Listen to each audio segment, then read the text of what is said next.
ever so peaceful and ever so fair, be the sun shining bright at your door, there's nothing so sad or so full of despair as the morning after the night before. It's breakfast time in Springfield, and in the white frame house on Maple Street, all is not well. The 4th of July was a big day for the Andersons, but not as big as it might have been. That's why, on the 5th of July, the family goes to work on the greatest fall guy the world has ever known. Poor old Father. Like this. But you said we weren't allowed to shoot off firecrackers. That's right. Well, Jimmy Woody had firecrackers and he shot them off. Kathy, I've told you a dozen times, shooting off firecrackers is against the law. They shot them off in the park. You eat your breakfast. Well, didn't they? Betty, do as your father tells you. Can I even talk? Eat your breakfast, dear. Jumping creepers. Everybody else got to shoot off firecrackers except me. I never get to do nothing. You never get to do anything. You said it. Everybody else. Kathy, for the 10 millionth time, the use of firecrackers within the city limits of Springfield is illegal. Then why did they shoot them off in the park? Because that was a fireworks display. It's entirely different. Mom, I can't find my other shoe. Look under your bed, dear. I did look. Never mind. I found it. Bud, hurry up or you won't get any breakfast at all. Okay, Dad. Couldn't find his ears if they weren't fastened on. Why is shooting firecrackers in the park different? Because it was part of the city's celebration. That's why. Jimmy Woody shot off firecrackers, and I'm as much a part of the city as he is. Kathy. His father didn't tell him it was different. Margaret, may I please have my coffee? Of course, dear. Every time somebody does something and I can't, it's different. There you are. Thank you. Everybody gets a bigger allowance than I do, but it's different. Kathy, in just about 1 minute... I have to go to bed when it isn't even dark, but that's different, too. Margaret, will you please tell her to be quiet? People don't even like me around here. I'm going to join the wax. That's what I'm going to do. I'm going to show the whole bunch Kathy, of you. be quiet. But why can everybody else? Eat your breakfast. Gee whiz. I don't know what she's got to complain about. I was the only girl at the whole dance who had shoulder straps on her dress. Now, don't you start. Father, if you just wouldn't be so old-fashioned. I am not old-fashioned, but I will not have my daughter traipsing around in a dress that's held up by nothing but a prayer and a city ordinance. Jim, there's really no reason why... Well, for the love of... Margaret, one of these days, that boy is going right through the stairs, so help me. I don't think so, dear, but I'll speak to him again. It's like living in the house with a bull rhinoceros. Good morning, everybody. What's cooking? Father is. Betty, please. Bud, is there any reason why you can't come down the stairs like a normal human being? How do they do it? They walk. That's what I did. You... May I have the cream and sugar, please? Oh, here you are, dear. Thank you. Nobody even cares if kids have fun on the 4th of July. Dad. Kathy, let me explain it to you once more. The reason children are not permitted to have firecrackers is a very simple one. They don't want us to have any fun. They don't want you to get hurt. Dad. Jimmy Woody had firecrackers and he didn't get hurt. Good. He only got 3 little blisters. Fine. On each hand. Dad. What is it, Bud? Do you know how old Jerry Wilson is? 87? He's 12. Well, he certainly had me fooled. Would you care for some more toast, dear? No, thank you. This will be fine. And his father bought him a gasoline scooter. Bud. I'm 15, and I had to go to the picnic on a bicycle. How would you like to wear an evening gown with shoulder straps?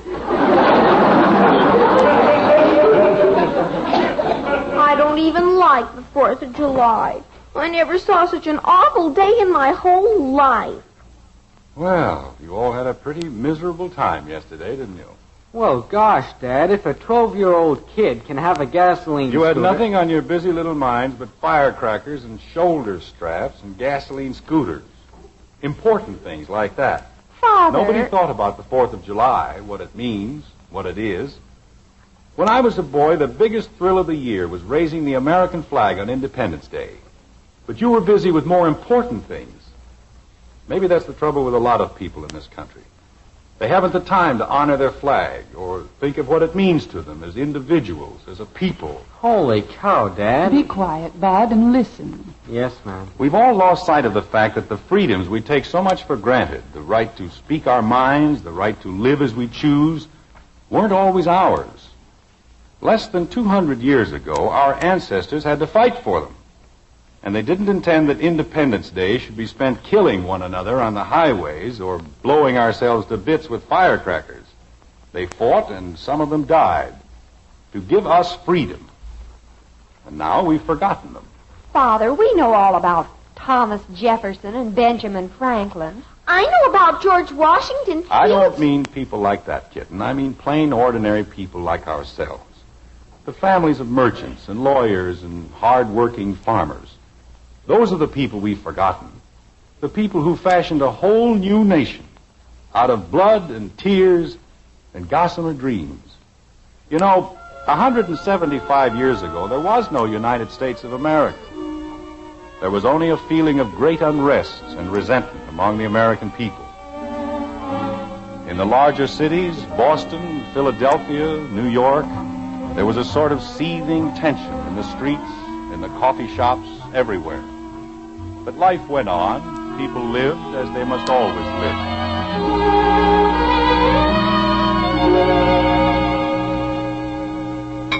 But, Mama, I don't like cornmeal mush. It's very good for you, Kathleen. All I ever get is cornmeal mush.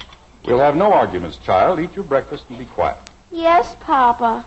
Father. Betsy, this is hardly the time to interrupt your father. But, Mother. Later, dear, please. I'm quite finished with my newspaper. May I have my coffee, please? Yes, dear. I hope I roasted the beans long enough this time. I'm sure you did, my dear. Thank you. James. Margaret, if you and Betsy intend to speak of that dress again, may I warn you now that you are wasting your breath. Father, the widow Southgate says there's a latest style, and if only you weren't so old-fashioned. I am not old-fashioned. I pride myself on being as modern and as well-informed as these changing times allow. But I will not permit a daughter of mine to risk the vapors in a low-cut bodice. Dear, the widow Southgate tells me... Mother! Jamie, how many times have you been told not to shout from the top of the stair? But I can't find the buckle for my other shoe. Margaret, will you please instruct your son? Jamie, have you looked under your bedstead? Yes, ma'am, I've looked. Never mind, it was inside of the shoe. I'm very concerned about that young man. James, he's only a boy. He's 15 years old and preparing to enter the university. How can he expect to make his way in the world if he can't keep track of his shoe buckles? Mother, you were going to tell Father what the widow Southgate said. Well... Margaret, I have told you repeatedly that we cannot do business with the widow Southgate. But, James, I've known Amanda Southgate all my life. She has been denied a permit under the terms of the Lord North Restraining Act. And as an attorney sworn to uphold the law, I cannot permit you to trade with her establishment. James, you know as well as I that the law is unjust. We have already taken steps to ask that it be changed. As you've asked that other laws be changed, as you've pleaded for representation in the government of the colonies, as you've asked... Margaret... When will you stop asking? When will you demand that we be heard? When we have exhausted every peaceful method of petition. When we know, deep in our hearts, that the last stone has been turned. Jamie! Jamie! Madam, something must be done about the manner in which your son defies the laws of gravity.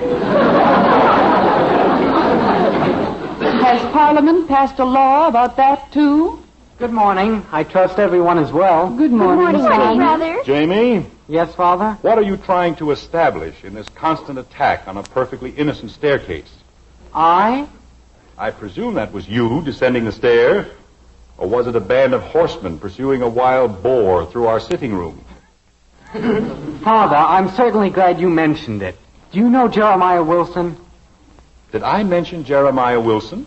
No, but he's only 12, and his father bought him his own horse. Jamie. I'm 3 years older than he is, and do I have a horse? I have to walk to school. Jamie. And that's a long walk, 8 squares, and everybody else in the whole school... Jamie. Yes, sir? A boy who cannot keep track of his shoe buckles cannot be entrusted with his own horse. How can you misplace a horse? If there were a way, you'd manage. Betsy, no one asked for your opinion. I didn't say anything, did I, Mama? No, Kathleen. I've been very good, haven't I, Mama? Yes, Kathleen. Do I still have to eat my cornmeal mush, Mama? Yes, Kathleen. Gee willikins. Jamie, the front door. Nobody's afraid that I'll misplace the front door. I could close my eyes and find the front door in the dark. I don't know. When I was a boy, my father never permitted this turbulence at his breakfast table.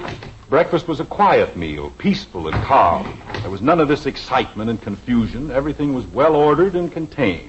Everything... Mother, it's Mistress Smith. Elizabeth! Margaret, you've got to help me. We're in the most terrible trouble. Girls, perhaps you'd best go outdoors and take your brother with you. But I haven't finished my mush. Go along, Kathleen.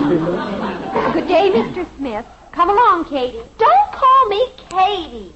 Now, Elizabeth? Oh, I'm just beside myself. Nothing like this has ever happened in the entire history of our family. Elizabeth, may I suggest that you calm yourself? You. The entire affair is your fault. My fault? Elizabeth! You were the one who put him up to it. You were the one who told him not to pay his taxes. You mean Hector, I presume? My husband. If only he hadn't listened to you. Elizabeth, I assure you... You gave him those articles on freedom. You explained to him that the Sugar and Molasses Act was illegal. You told him to petition the repeal of the Restraining Act. You told him all... What I told Hector was true. The advice I gave him was sound. Our petitions are valid. Our protests are impeccable. If we stand united, no one can be punished. No? Then why is Hector in jail? Oh, Jane.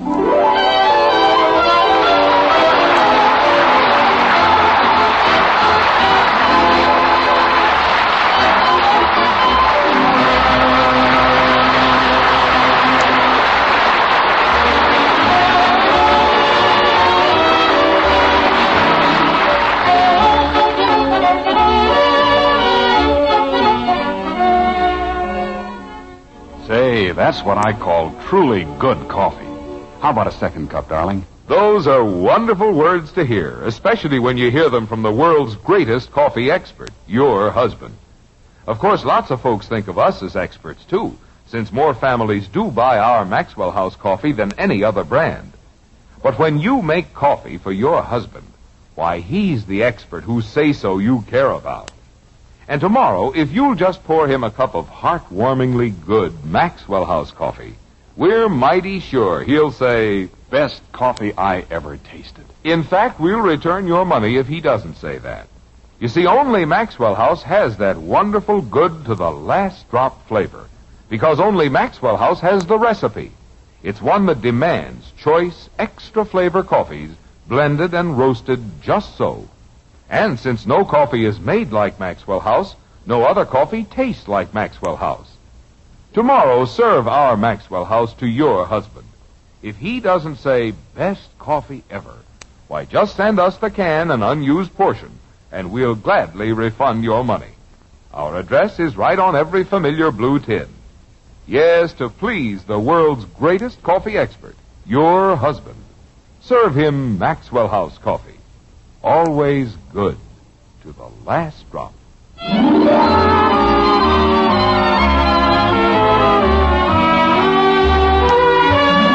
It's moments later in the white frame house on Maple Street, but the Andersons aren't conscious of time.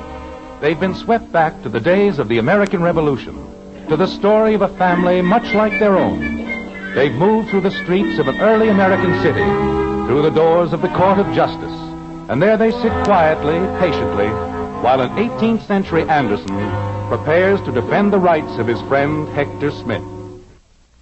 Like this. Hector, you must be truthful with me. Did you say anything more? Jim, I take my oath I told the man just what you told me to, that I was not going to pay taxes unless I had a voice in my own government. And naturally, you had to say it to a man who was a representative of the king. Elizabeth, how was I supposed to know My husband. Thousands of people in the city, and he has to argue with tax collectors. Elizabeth, I'm sure it isn't as bad as you fancy. Is it, James? I don't know, Margaret. In these affairs, one can never be sure. Oh, the disgrace. That I, a Stuyvesant on my mother's side, should live to see the day that my own husband... The court will rise. Oh. Margaret. Yes, dear. They're about to begin. Why don't you take Elizabeth to a seat? All right, James. Come along, dear. We'll find a comfortable bed. If only he wouldn't argue with people. If only he would listen to me. The Crown calls Hector Smith. Jim, maybe if I plead guilty, they'll give me a lighter fine. You can't plead guilty, Hector. The tax is unjust, and we must prove it so. May it please your lordship. Are you Hector Smith? I am James Anderson, your lordship, a solicitor engaged by Hector Smith for his defense. Well, step forward. Don't stand there. Yes, my lord. Jim, why don't you ask him... Please, Hector, not yet. The bailiff will read the charge against the prisoner. May it please your worship... Silence. Hector, please be quiet. The bailiff will proceed. Hector Smith, territorial colonist, is hereby charged by the Crown with failure to pay his just taxes under Section 7 of the Act governing the sale of sugar and molasses. How do you plead? Your worship... May it please your lordship, this is not a proper charge, and a plea cannot therefore be entered. Not proper? Ridiculous. I drew the charge myself. Your lordship... I insist that the prisoner plead. Is he guilty or not guilty? Is he guilty or not guilty of what, my lord? Of not paying his taxes? Yes, of this he is guilty, but these taxes are levied without reason. They are an affront to the principles of justice and democracy. Mr. Anderson, I like not your tone. Nor I a court where the magistrate draws the charges. Jim, they'll wind up by hanging me. Hector, will you please stop worrying? May I remind the solicitor that he does his client a disservice by such outbursts? I ask your lordship's pardon. It shall not happen again. Very well. I shall ask once more. How does the prisoner plead? He pleads not guilty, your lordship, and a host of citizens stand firm at his side. Nowhere in the history of government... The prisoner will rise. If it please your lordship... The prisoner will rise. Hector Smith. Yes, your worship? I find you guilty as charged. But your lordship... You will serve 18 months at hard labor, and your property is confiscated to the Crown. Remove the prisoner. This is infamous, your lordship. Parliament has agreed to consider our problem. Mr. Anderson, we have no time for such trifles. Trifles? Since when is a man's freedom a trifle? Our courts are cluttered with this colonial rabble. Be satisfied that I did not order him hanged. Your lordship... Jim, don't risk your own neck. I have a right to speak. I order you to be silent. And I demand that I be heard. Bailiff! We have all been silent too long. We've asked only a voice in our own government, and to no avail. Now we shall speak with a voice of liberty and justice. We shall raise a cry of freedom that will echo through the hearts of all mankind. This is treason. This is truth. The God who gave us life gave us liberty as well. We are free men endowed by our Creator with certain unalienable rights. And among these are life, liberty, and the pursuit of happiness. The militia! Jim, it's come. It's here. At last it's here. The final word has been said. The final stone has been turned. Bailiff! He's gone, my lord. And gone is tyranny. Gone is oppression. Gone is the iron heel that ground justice into the dust. We are aflame, my lord. The torch of freedom is lit at last. And just as soon will be snuffed out. They'll shoot you down as they did in Boston. Let them shoot, my lord. We are patriots, and our blood will nourish the streets and meadows and wooded hills. Our bones will bleach in the summer sun and chill in the winter snow. But if one man survives, he will be free. From his sinews will come a new race of men. From his heart will come a new life. Through him we shall build a new nation, in which our children will live without fear, in which justice and freedom will prevail. Through him will be born a new world. America.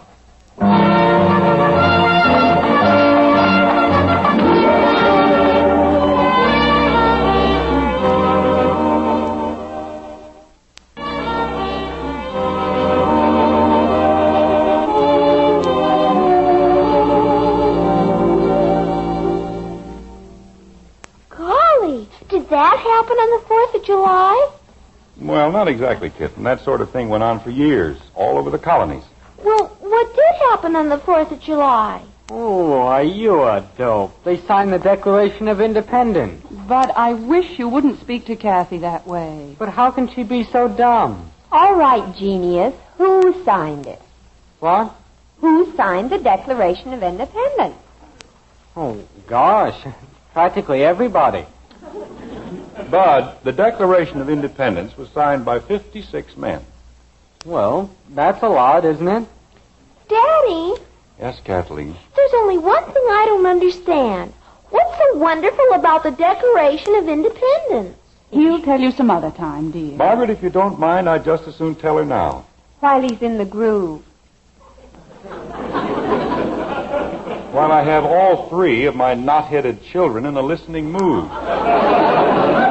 What did I do? Not a thing. And let's keep it that way. Jim, if you're going to tell them... All right, honey. The Declaration of Independence was written not to point out new principles or new arguments or even to say things which had never been said before, but to put before the people of the world an announcement of the fact that the American people considered themselves from that day forward an independent nation. Do you understand that? Oh, sure. Dear, she didn't understand one word you said. Of course she did. Maybe she did, but I sure didn't. Well, I couldn't have made it clearer. You understood me, didn't you, Bud? Yes, sir. Well, I promised Joe I'd help him do something. What did I say? About what? The Declaration of Independence. You mean the whole thing? Or any small portion thereof. This is going to be good. Well, you said that the Declaration of Independence was important because it told everybody that on the 4th of July, 56 fellas got together and, well, anyway, it's the birthday of the United States. That's the important part. Oh, that's what it is. Well, you could put it that way. And you know, come to think of it, isn't it strange that no one ever gives the country a birthday present? Oh, Jim, really? I mean it, honey. Everybody else gets them. Father, if you'll buy the wool, I'll knit the country a pair of argyles. Take her up on it, Dad. How will she know what size? That was a joke, dear. Another one? I'm being very serious. Father, you're not. I certainly am. We have the good fortune to live in the greatest country in the entire world. A country that has given us blessings far richer than we know. Our country has given us a heritage of freedom.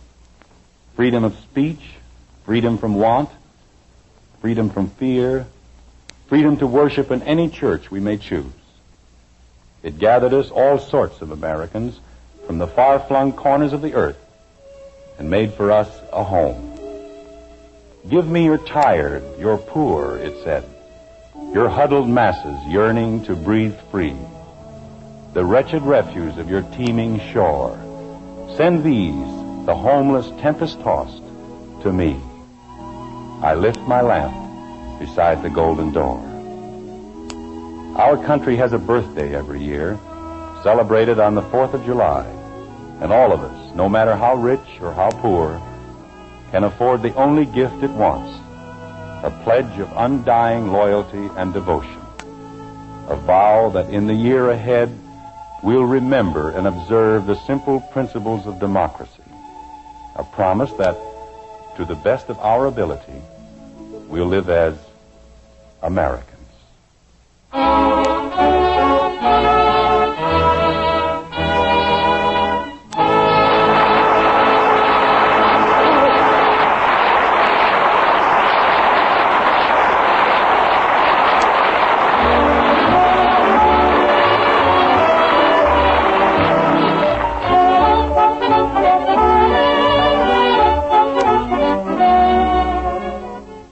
What is it that gives you so much pleasure in a really good cup of coffee? Why, it's flavor. Yes, ma'am, and naturally for top value, you want the most in flavor for your money. So take home the one coffee famous above all others for flavor, our Maxwell House coffee. Start serving it to your husband, the world's greatest coffee expert. When he smiles with delight and says, "Best coffee ever," you'll know why Maxwell House is world famous for flavor. Then just count all the cups of truly satisfying coffee you get from that familiar blue Maxwell House tin with the big white cup and drop. That's what you call value, lady. At your own table, then, find out how much more flavor you get for your money with Maxwell House coffee. Always good to the last drop.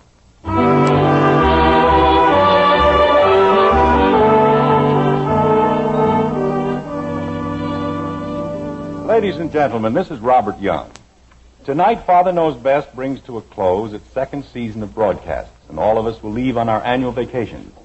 Before we go, however, the members of my radio family have asked permission to say their individual goodbyes. Being an indulgent husband and father, quite naturally, I had to agree. So here they are. June Whitley? I hope you have a very nice summer, and be sure to come back with us in the fall, won't you? Goodbye. Rhoda Williams? Goodbye, goodbye. Parting is such sweet sorrow that I shall say goodbye till it be morrow and have a real keen summer, gang. Norma Jean Nilsson? We're going up to Round Lake again, and they've got boats and docks to jump off, and you Kathy. can go swimming and fishing. And this Kathy. year I'm going to collect things like snakes and bullfrogs. Kathy. And if any of you come up to the lake, my mother's a wonderful cook, and she'll be only too happy. Kathy? Did I say something wrong? You're supposed to say goodbye. That's what I was doing. Well, say it. Gee whiz. Goodbye, everybody. And finally, a word from Ted Donaldson. So long.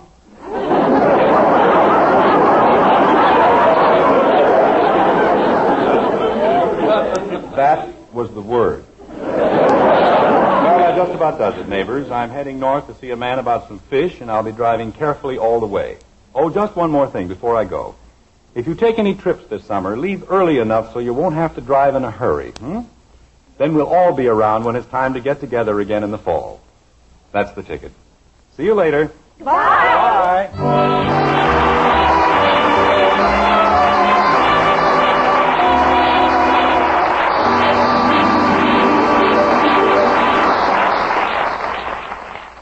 Folks, Gainsey, the famous talking dog, always says, "Gaines meal. What about Gaines meal, Gainsey?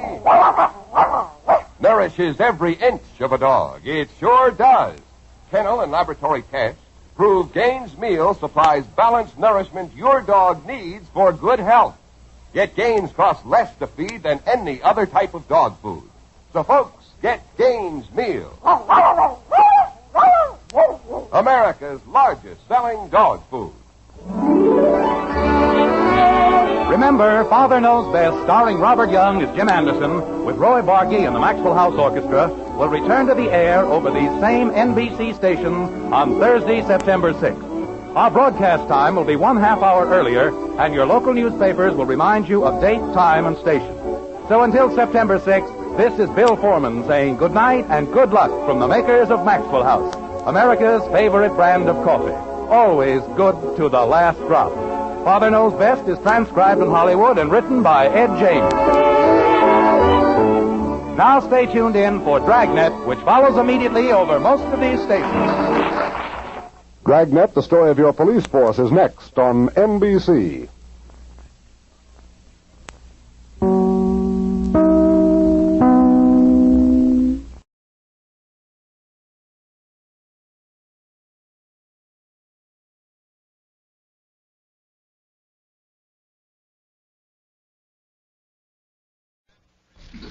Kraft presents The Great Gildersleeve.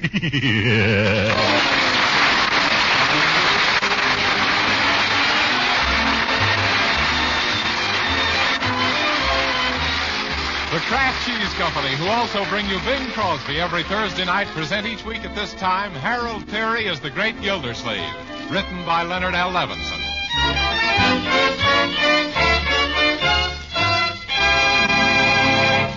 We'll hear from the Great Gildersleeve in just a moment. But first, let me pass along an economy tip to you housewives. You're trying to hold down the cost of your dinner main dishes. Well, you know macaroni and cheese is a fine, thrifty main dish. But do you know this?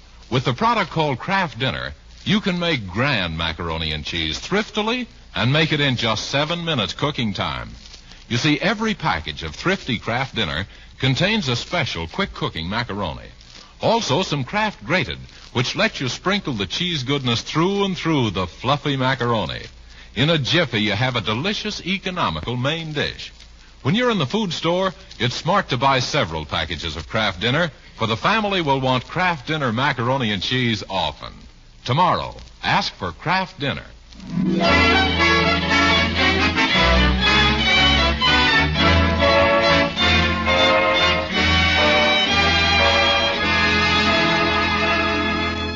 And now let's join our friend, the Great Gildersleeve, who's waded through his morning paper and his morning milk and is now struggling through his morning mail.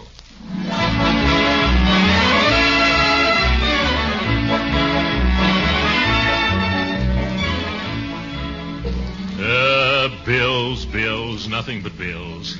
Well, here's a postcard. It says, be thin as a leaf by boiling your beef. From some dietetic advisor? No, Marjorie, it's from the Sultan's Delight Turkish Baths. Well, a letter from the manager of my old rubber plant, the Gildersleeve Girdle Works. What do you know? It's been converted into a factory to repair barrage balloons. Gee, that certainly is a big change, isn't it, Unc? Oh, not much, Leroy. After all, they're still putting blimps into shape again. Or am I stretching things a little? What does he write, Uncle Mort? He says they've made the mistake of inflating a big balloon inside the factory. Jeepers, did it cause any trouble? I'll say it simply raised the roof. Oh, here's what I've been waiting for. It's from the State War Savings Administrator. The pins and the stickers I sent for. Here are your pins, children. Oh, this is cute. Yeah, what's it for, Unc? Well, I've been investing part of the income from your estate in war bonds and doing the same with my income.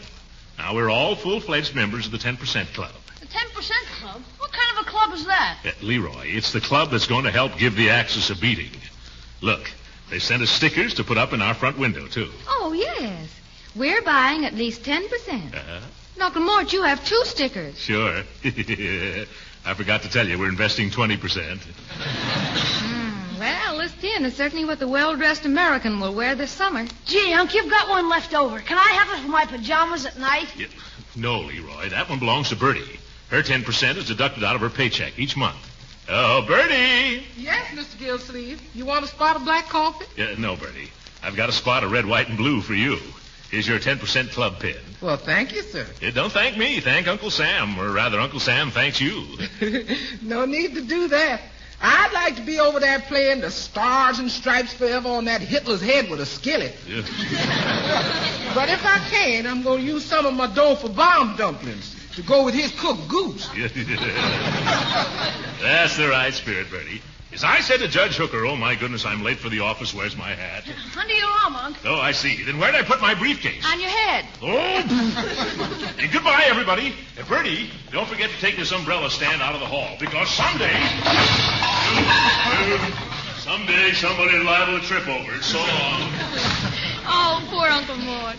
You better remove that stand, Bertie. We wouldn't want him to hurt himself. No, at least not until after Father's Day. What's that got to do with it? Well, gee, we've bought him a super-duper present on account of he's been just like a father to us. Leroy, that was to be a surprise. Oh, I forgot.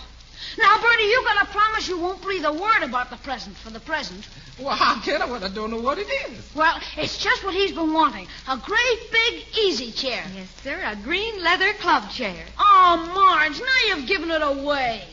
Bertie, you got to keep this in confidence. Oh, don't you worry. I's the biggest confidence woman you ever seen.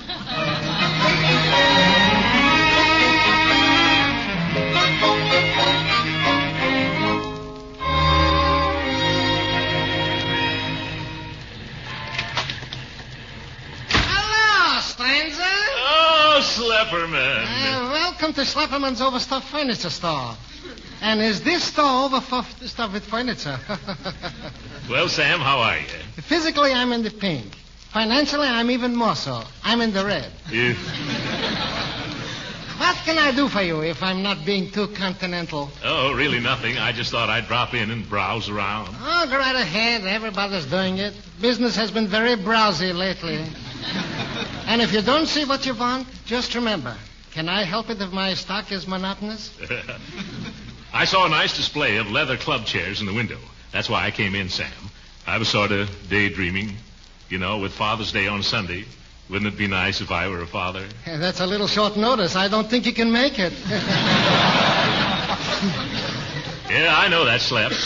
Marjorie and Leroy are fine children, but isn't it too bad I haven't any children of my own to buy me one of those chairs? I suppose your kids are pretty good to you. Oh, sure. All 8 of them. They're so good to me on Father's Day that I'm broke for the rest of the month. You mean they buy you a present and then charge it to you? Oh, no. They borrow the money from me beforehand.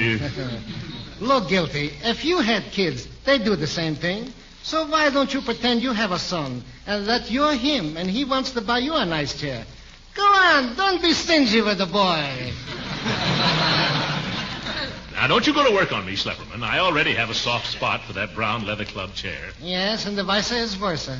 What do you mean? That chair has a soft spot for you. It was just made for you. Look, extra wide seat, big soft cushion, heavy legs. Are you describing the chair? I'm not so foolish I should insult a customer. Go on, sit in it once. It's free. Yeah, all right, Sam. Yeah, that certainly looks cozy. Yeah. This is like floating in the ocean, only not so wet. How much do you want for this chair? $67.50, and that's my rocky bottom price. But, Sam, this chair hasn't got a rocky bottom. You got me. $65. $55. Oh, no. You can have one of the red ones or a green one for $55. But the brown one costs me more. Why is that? The manufacturer has a whim. Yes. But I don't like green or red chairs. They remind me of traffic signals, and that makes me mad. Okay, Guilty old pal. I'll let you have the brown one for $60. Yeah, $60, eh? All right. Send it up to my house tomorrow. If I'm out, say, I just remembered. There's a chair exactly like this one in the window for $60. Sure, Guilty. $60 is the ceiling price. And how can I cover my overhead if I don't hit the ceiling? You got me.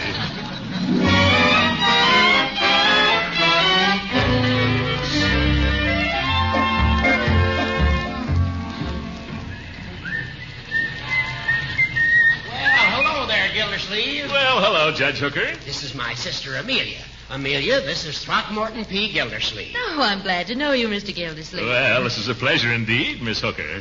I'm quite surprised to see how attractive your sister is, Judge.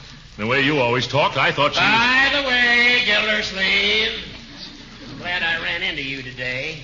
I've been meaning to find out when you intend returning that umbrella I loaned you around Christmas time. Yeah, just as soon as you return that copy of No by George Waite. I never borrowed your copy of No by George Waite. I remember now. It wasn't a book. It was an umbrella you borrowed from me, long after I returned yours. I borrowed one from you? You're full of balloon juice. Oh, now, Horace, I'm sure you're mistaken. You keep out of this, Amelia. Yes, you keep... Hooker, don't talk that way to your sister. She's my sister. I'll talk to her any way I please. Not when there's a gentleman around. Maybe not, but until one comes along, I'll talk to her any way I please. Are you hinting that I'm no gentleman? I'm hinting that you're a big fat fool. Judge, now you're hinting below the belt.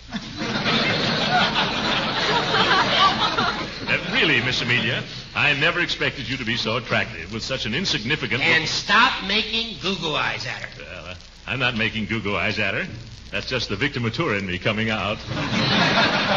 And am I glad to get rid of it?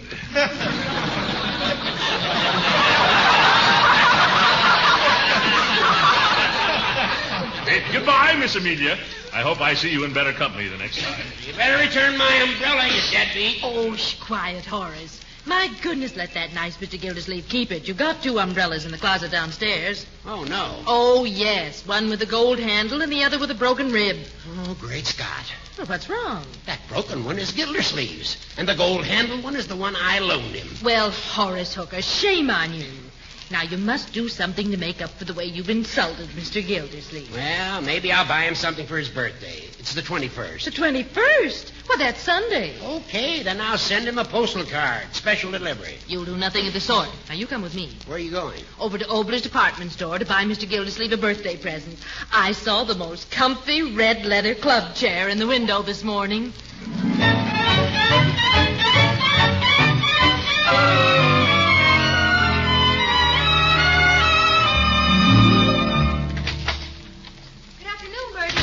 Miss Marge. Hello, Leroy. Hiya, Bertie. Uncle Mort home yet? No, but his chair is. Oh, dear. The salesman at Phelps and Fowler's promised they wouldn't deliver it until tomorrow morning. Well, let's hide it someplace till then. How about your room, Bertie? My room? Why, it's so small I have to do my setting up exercises sitting down. Even have to open the window to throw my chest out. Well, let's see the chair. Oh, that's not the right one. No, this one's brown. And we bought a green one. Oh, jiggers, Uncle Mort. Oh, dear, what do we do? I'll sit down on a chair, and you children sit on me, and that'll hide it. Is anybody home? Well, don't mind an answer if you're not. Oh, there you are. Oh, hello, Dottie. We thought you were Uncle Mort. Oh, now, how could you make a mistake like that? I don't look anything like your Uncle Mort, even in these slacks. Or do I? Well, look at the pretty chair. We bought it for Uncle Mort for Father's Day, and it came a day too soon, and it's the wrong color. I'm just petrified that he'll come home any minute and find it. Well, then, look, why don't you bring it over to my house and keep it there until you can change it? Oh, well, thank you, Dottie. I'll phone Phelps and Fowler from there and ask them to bring the green one. Come on, Leroy, let's take it out the black chair. That must be your uncle now. Now, you folks hurry. I'm coming. Save electricity. How do? I'm from Phelps and Fowler. I got a green leather chair for Mr. Gildersleeve. Man, that's service. Sit it right here in the hallway. Okay. Will you sign for it, please? Can I just initial it? Certainly. All right. BLC. That stands for Bertie Lee Coggins. I better write that underneath. Now, you go over to the Dobson's house next door and pick up that brown chair that was brought over there by mistake. Well, this is the first I've ever heard of it. Uh-oh, here comes trouble. Oh, good afternoon, Bertie. Hello, Mr. Gildersleeve. Excuse me a moment. I'm just going to show this gentleman where the Dobsons live. Just walk this way, mister. Sure. He couldn't walk the way Bertie does to save his life. Now, what's this blocking it? Why, it's my chair. Oh, that Schlepperman. I told him I didn't want a green chair. Wait till I get hold of him. Of all the stupid mistakes, sending me a green chair when I distinctly said hello. Is this Schlepperman? It ain't John Lewis. Sam, this is Gildersleeve. You know that brown chair you sold me? Yes? I just arrived home and found it here, and it's green. There must be some mistake. Yeah, I'll say, and you better come right over and correct it. Okay, guilty old friend. I'll be there in 3/6 of a jiffy. But I can't understand it. That chair is not supposed to turn green until next spring.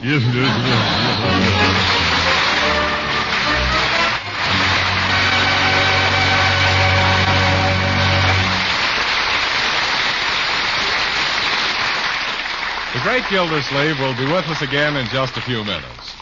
Meanwhile, let me tell you homemakers how to do a little sleight of hand performance in the kitchen. It's how to make delicious macaroni and cheese with magic speed. You do it with a product called Kraft Dinner. Out of the Kraft Dinner box, take the special Kraft Dinner macaroni and cook it in boiling water not more than 7 minutes. Then drain off the water, add a little butter and milk.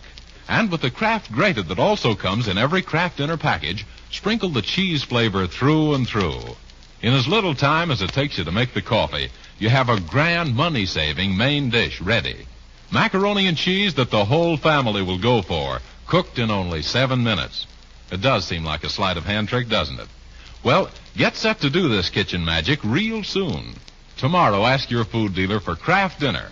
Better get several packages, because the folks will love Kraft Dinner macaroni and cheese.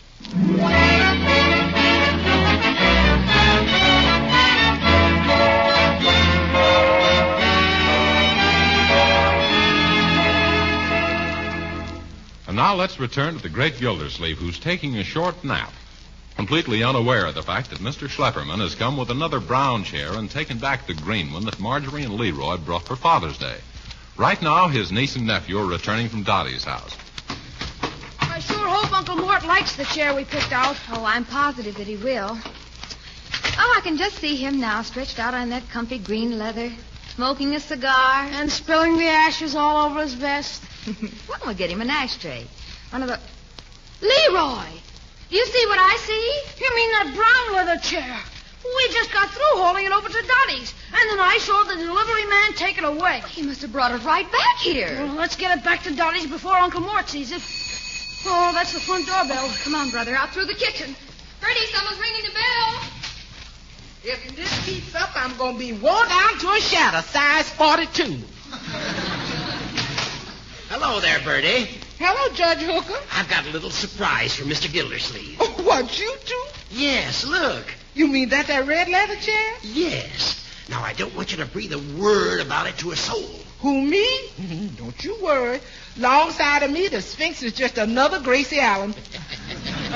Help me carry it in.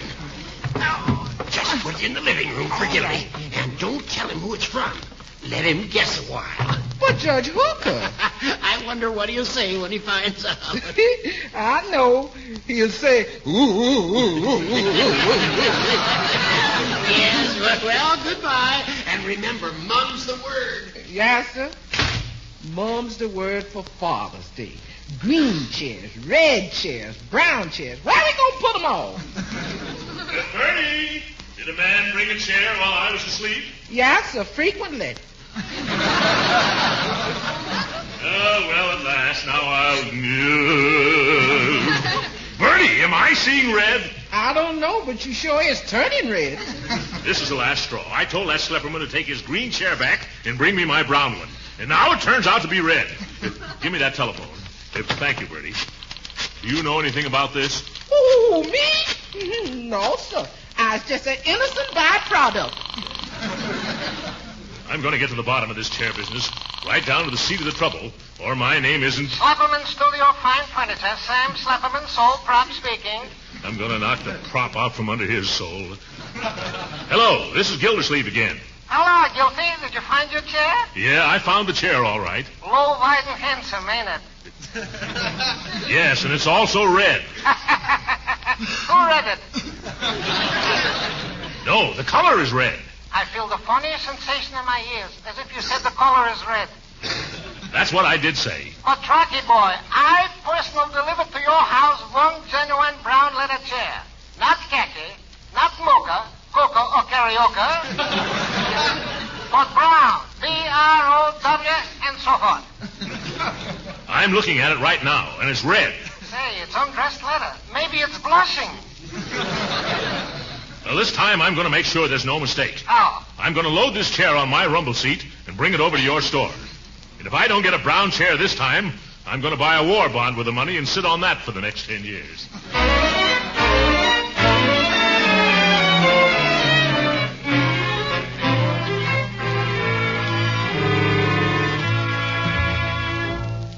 How come you bringing back this chair? Lady, when I took this brown chair back to Phelps and Fowler, the boss told me it ain't our chair at all. Well, then leave it here, mister. Chairs has been floating in and out this house like a flood in a furniture factory. Okay. Yeah, there you are. Bye. What we ought to do is give them all to the government. 3 chairs for the red, white, and blue. Bertie, I just found I'd made a mistake. Mr. Gildersleeve's birthday is July 21st, not June 21st. Yeah, but you needn't to rush back to tell me. I knew that all the time. No, I came back to get that chair. I'll just take it home and keep it there for a month. Well, you might as well, 'cause chairs is the mostest thing we got plenty of. Thanks. Now, remember, we're still going to keep it all secret. Don't worry. I'll zip my lip. Thank you. I've got to hurry so I won't run into Gildersleeve. Funny. I guess my eyesight isn't as good as it used to be. I'd swear this leather looks a lot more brown than it does red.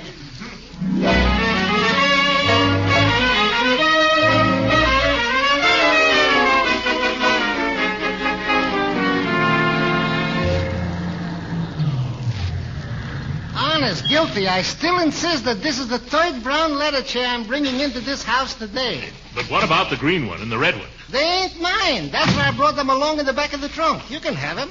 No, thanks. All I want is the brown one you sold me. Help me carry it in the house, Sam. All right. Follow me. I know the way blindfolded already. Just look at that leather. Comes from only the most contented cows. I suppose the springs are very helpful, too. Careful going around the umbrella stand, Guilty. Yeah, I know. I've been here before. All right, you can set it down now, Sam. See? I'm a little tired. And why not? It's pretty hot for July, isn't it? It's still June, Slepperman. I know it, but it's even hot for July. You care for a bottle of root beer? I don't mind, if you'll be so kindly. Yeah, come on in the kitchen. We'll get it ourselves.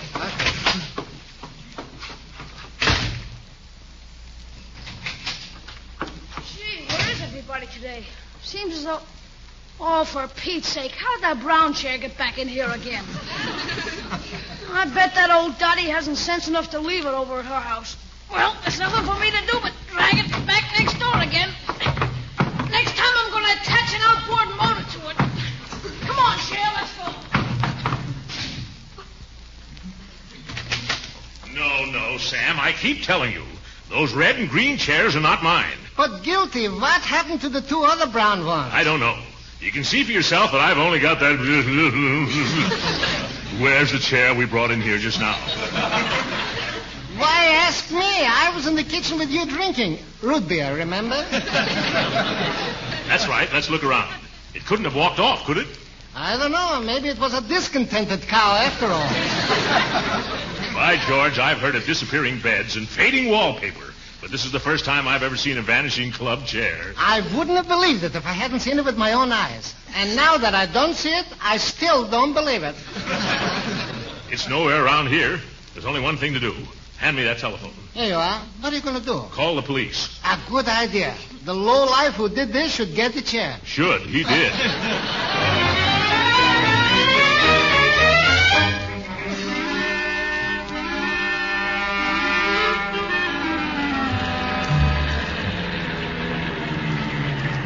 Come on out here, Sam. Here comes a couple of plainclothesmen now. Just stay where you are, Gus. I won't be long. Okay, Lieutenant. I'm in no hurry. Are you from headquarters? Yes. Which one of you gents is Throckmorton P. Gildersleeve? A fine detective. Him, of course. Oh. Well, I'm Lieutenant Miller of the burglary squad. I was on my way to the station when I got a radio call to stop here. What's the trouble? Great big leather chairs. They do tricks. Tricks? What kind of tricks? They keep changing colors, rushing in and out of here, disappearing into thin air. Yeah, look, mister, you don't need a detective. You need glasses. Oh, no. He's had a couple of glasses already. But it was only root beer. No. Lieutenant, you don't understand. If somebody stole a chair right from out under our noses while our backs were turned. It sounds impossible. Maybe, but this is a case where the truth is more than fiction, stranger. Can you describe this chair? Let me see. It had a zoot seat. With a sack back. And a stuffed tuck. And it sold for $60. Now, come on, cut out the horseplay. What was the style, color, material, and size? It was a brown leather club chair, the same size as me, a 48 stub. Well, if someone walked out with it, we shouldn't have any trouble tracing it. Have you asked the neighbors if they saw anything suspicious? Oh, no, I haven't. Well, suppose we try a few. All right, we'll ask the neighbors. Let's start with the Dobsons next door, huh? Say, Guilty, this is exciting. Don't you feel just like the Tin Man? No, I guess you don't. Do you think we should look for footprints, Lieutenant? You mean on the sidewalk? What do you think this is, Grolman's Chinese? My, he's a regular salary queen. And now remember, be sure you let me do the questioning. Yeah, all right. Come on, I haven't all day. Hello, Mr. Gildersleeve. Yeah, hello, Dottie. This is Lieutenant Miller from the police department, and Mr. Slepperman. From the furniture department. Have a guard. We're investigating a chair which disappeared from our house. Oh, do you mean a big brown leather club chair that was delivered there this afternoon? Well, no, I haven't even heard about it. What does it look like? Well, it looks like, let me see.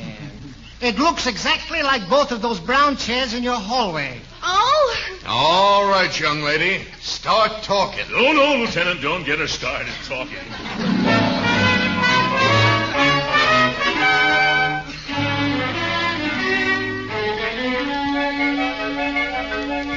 I'm really innocent, and I never did anything against the law except one time I kept talking to a streetcar motorman and he ran into the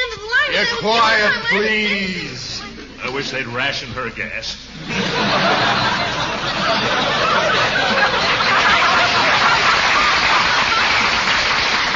I tell you, I still don't get it. I tell you, this way. Quiet, please! I can't understand you people when you talk one at a time, let alone like this. Now, who's Marjorie? That's me. Now, if you had to buy your uncle something for Father's Day, why didn't you just get him a necktie? How do you like that? Trying to ruin the furniture business. But Bertie will tell you that we bought the green chair. Now, won't you, Bertie? No, ma'am. Why not? 'Cause I ain't no stool pigeon. Hey, Unc, look out the window. Somebody's sneaking up to our house with a brown chair. Why, George, you're right. There's the thief, Lieutenant. Come on, let's get him. All right, come on. Stop! Drop that chair or I'll shoot. Hey, what's the idea? Put down that gun. Put down that chair first. Judge Hooker, what are you doing? Oh, I was trying to keep it a secret, Gildy. I took the wrong chair. Ah, at last, a confession. Who's confessing to what?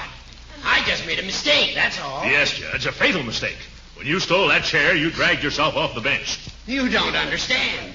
I bought you a chair for your birthday. A likely story. My birthday is a month off, and you're too cheap to return an umbrella, let alone buy me an expensive present. Officer, arrest that man. If you do, I'll sue you for false arrest, illegal incarceration, malicious persecution, criminal libel, slander, and well, you'll be sorry.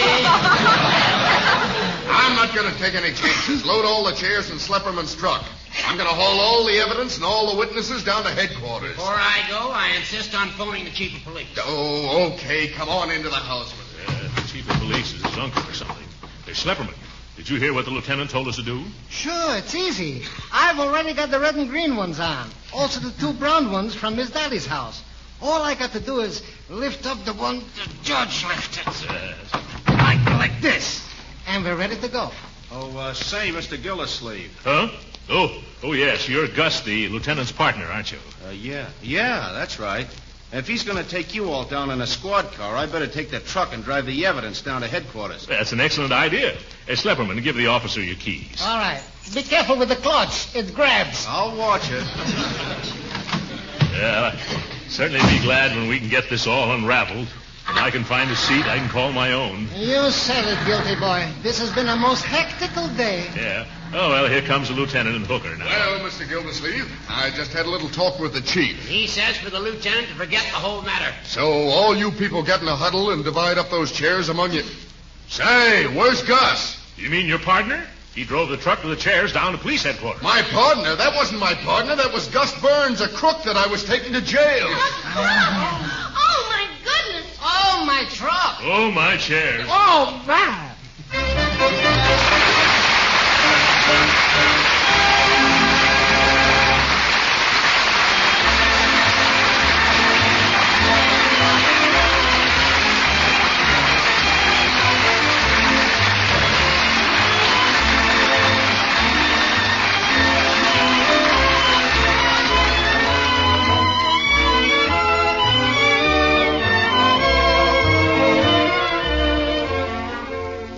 But, Lieutenant, what I can't understand is that you letting that chair snatcher sit in that squad car unguarded. Well, I had him handcuffed to the wheel. I can't imagine how he got away. Did he ask anyone here to give him a key or a file? No, I thought no. No, sir. The only thing the man asked me for was a hairpin. Oh!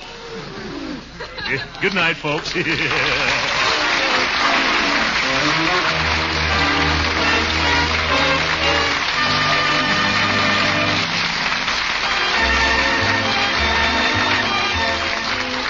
Original music heard on this program was composed and conducted by William Randall.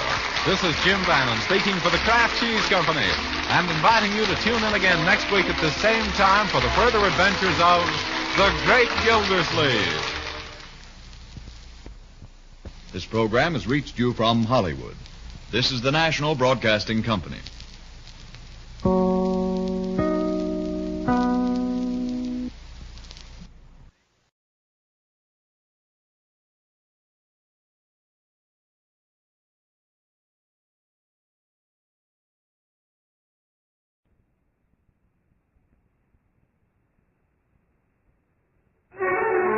Jessica Tandy and Hume Cronin in The Marriage. With the conviction that marriage remains the most popular domestic arrangement between friendly people, NBC takes pleasure in presenting by transcription one of the most distinguished couples of the American theater, Jessica Tandy and Hume Cronin, as Liz and Ben Marriott in the love and laughter of the marriage.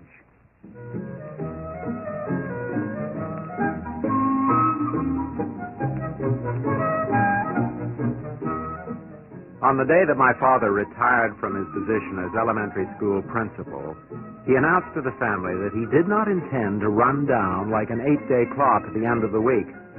He signed up for handball lessons at the YMCA and matriculated at Rutgers University for a doctorate in ancient history. We don't see Father often. Occasionally, the family has a pleasant get-together after the funeral of some distant cousin. But recently, we saw quite a lot of him. My sister Virginia, that's the unmarried one, was off to California for 3 weeks, and we inherited Father. We were discussing it at dinner one night, the night he was scheduled to arrive. What kind of grandpa goes here? Peter, try that again without benefit of mashed potatoes. It was string beans. Oh, I should have known. The vowels come out French. Oh. What time does Grandpa get here? I don't know. He's supposed to telephone from Penn Station. Isn't Virginia bringing him in? Well, why should she? Ben, your father's 72. Don't worry. He has all his faculties. I thought he wasn't principal anymore. It's a different kind of faculty, Dopey. Peter, it means thinking. When some people get very old, sometimes they don't think as well as they used to. They don't remember things. Their minds just slow down. Oh. How old are you, Pop? Never mind. I wish we could figure out some way so we didn't have to sleep on the couch. Maybe we could give him our bed. Well, I could sleep on the couch, and you will... Yeah, there's always a hook in the hall closet. I get it, Mommy. Thank you, dear. Emily, well, Emily. Well, it can't be. It's Grandpa! Grandpa! Hello, but Virginia wrote... Hello. He was supposed to call. Maybe he took a cab. Well, Father Marriott. Elizabeth, my dear, good evening. Now, don't get up. Good evening, Benjamin. Father, good evening. Well, Emily. Are you big enough so I can start kissing you again? Oh, Grandpa. I presume I can shake hands with you, Peter. If you don't mind, Grandpa. Not at all. There. Wow. What a grip. Father, you were supposed to call from the station. Did you take a taxi? I walked. Walked? But Penn Station must be 30 blocks away. 31. Allowing for crosstown blocks, I estimated at 1 8/10 miles. What'd you do it in, Grandpa? An average of slightly under 2 1/2 miles per hour. Counting traffic lights, there was a stiff headwind. Have you had dinner? It won't take me a minute to heat up the gravy. No, thank you. I had sandwiches on the train. I brought them in a shoebox. Are you sure? There's a whole roast left, Now, really. please, Elizabeth. I'll just fix a nice plate. No. No? No, thank you. I really don't want you to trouble. It's a principle with me. Man has one quality which separates him from the animals. Does anyone know what it is? Pop has his hand up. Well, I'm just scratching my ear. Well, Benjamin, the quality which separates man from the animals... What? Oh, see. Opposable thumb? No, Benjamin. Primarily adaptability. I pride myself on it. I don't want you to trouble about me. I will adjust to you. That's very sweet of you. But you will have coffee and dessert with it. Coffee? Is it decaffeinated? Oh, I'm afraid not. Father, we really don't drink much coffee. Well, I'll take a glass of milk if it's all right. If you have plenty for the children. Oh, you can have mine, Grandpa. Never mind, Pete. I'll get you a glass of milk right now. Emily, will you clear? Sure, Mom. Oh, Elizabeth, is the coffee on the stove heating? Yes, it is. Then it wouldn't be too much additional trouble to replace the pot with a saucepan. Would it require turning on another unit? No, it wouldn't. Fine. Then I'll take my milk slightly warmed, as long as it's no additional trouble. Oh, it's no trouble. And just a scant teaspoon of honey.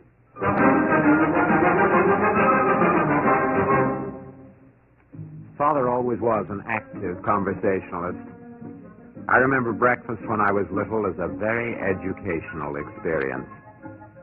Now he sipped his warm milk and debated with Pete the merits of the leather clutch in the 1911 Rolls-Royce. He hadn't changed. I remember the precise gesture with which he told off on his fingers the major points of his discourse. I'd always remembered his hair as gray. The glass of his bifocals couldn't hide that sparkle in his eye. At 9 o'clock precisely, he took his thin gold watch from his vest pocket, snapped open the lid, then snapped it shut again. It's been a long time, but I seem to remember 9 o'clock as the customary retiring hour for young gentlemen of Peter's age. You mean I have to go to bed? It's your bedtime, Pete. Aw. Go on now. Say goodnight to Grandfather. Good night, Grandpa. Good night, Peter. Do I have to, Pop? Go ahead, Pete. And no sneaking in a flashlight to read under the covers. Okay. Good night. At 10 o'clock, Emily went in to finish her homework. Liz and Father and I sat in the living room and talked.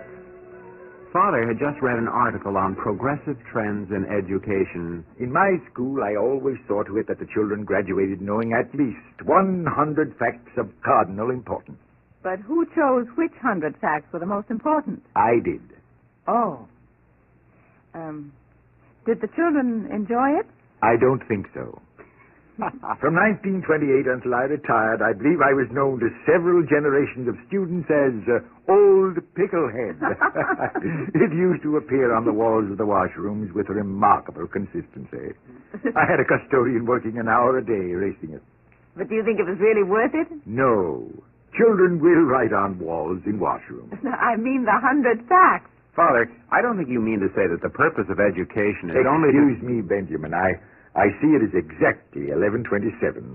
I suggest we continue this discussion at breakfast. Well, I just wanted to make this point. I think you it's all do right. have to appear at your office tomorrow, Benjamin. Well, yes, I do. I think 11:30 is late enough then. Really, Father, we don't I usually find go... that regularity in sleeping schedules contributes to general peace of mind. Well, I suppose we should get some sleep. Liz? It is 11:27. Yes, it is. 11:27. 11:28.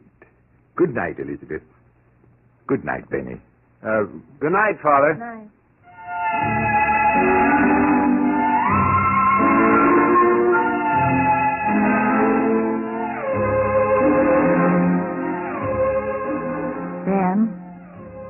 Ben, are you asleep? No.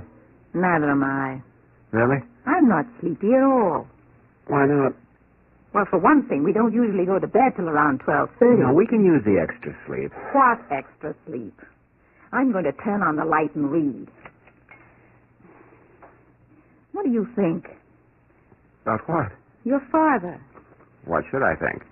Ben, if I've heard you condemn the fact-stuffing school of education once, I've heard it 1,000 times. What do you mean? Well, you just sat there. Well, now, you don't want me to argue with him, do you? Why not? Well, he's 72, and besides, it's not important. And, you know, there's something to what he says. Is there? Well, the kids don't learn enough facts. You know, Emily didn't know the date of the Norman invasion when Father asked her.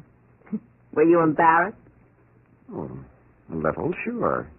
You're lucky you didn't call on me. I probably wouldn't have known which country they invaded. Now, cut it out, Liz. Say, what's the matter, anyway? Oh, nothing.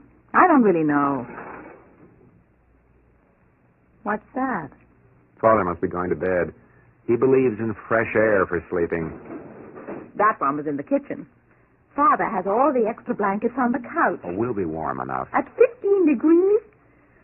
Well, anyway, we'll stay fresh for months. What is it? Benjamin. Do you need anything? There are towels on the rack. I just saw the light under your door. It's 12:05, Benjamin. Oh.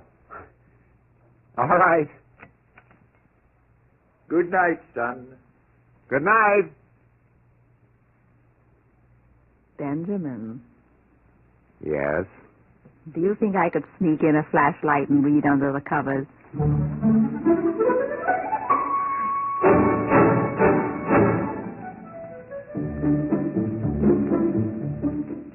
Father was up early in the morning and made breakfast for the whole family. There we are. Fresh squeezed orange juice, hot cereal, wheat cakes with molasses, and cocoa. Cocoa? We usually have a cup of coffee. Oh, just a 7-ounce cup. Ben can't get started in the morning without his coffee. Dependency upon artificial stimulants is a weakness of character, Benjamin. I'll pour your cocoa.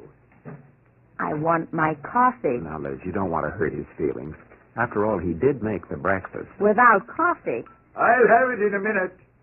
Coffee contains caffeine and other injurious elements. I want a nice hot cup of injurious elements with heavy cream. Now, 1 cup of coffee isn't going to make as much difference as all that. Oh, I know. You'll head for the nearest drugstore on the way to work, but I'm stuck here. I'll bring you some tonight in a thermos. Thanks. Here we are. 2 brimful piping hot cups of Marriott's Special Blend Cocoa.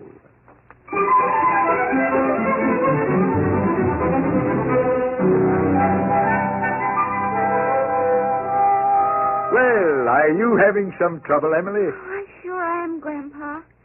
Can you do a geometry problem when everything is unknown? Oh, you set the proposition up wrong. Start by writing out the Pythagorean theorem. You do know it. Well, not exactly offhand. There's nothing offhand about mathematics. Mr. Jacobson says geometry is like playing the piano. You have to practice. And he's quite right. How about an hour of drill every weeknight after supper? But a whole hour? Oh, you'll soon find that mathematics is more thrilling than music or popular fiction. I will? If we attack this together in an organized manner, within a few weeks you'll be begging me to start you in advanced trigonometry.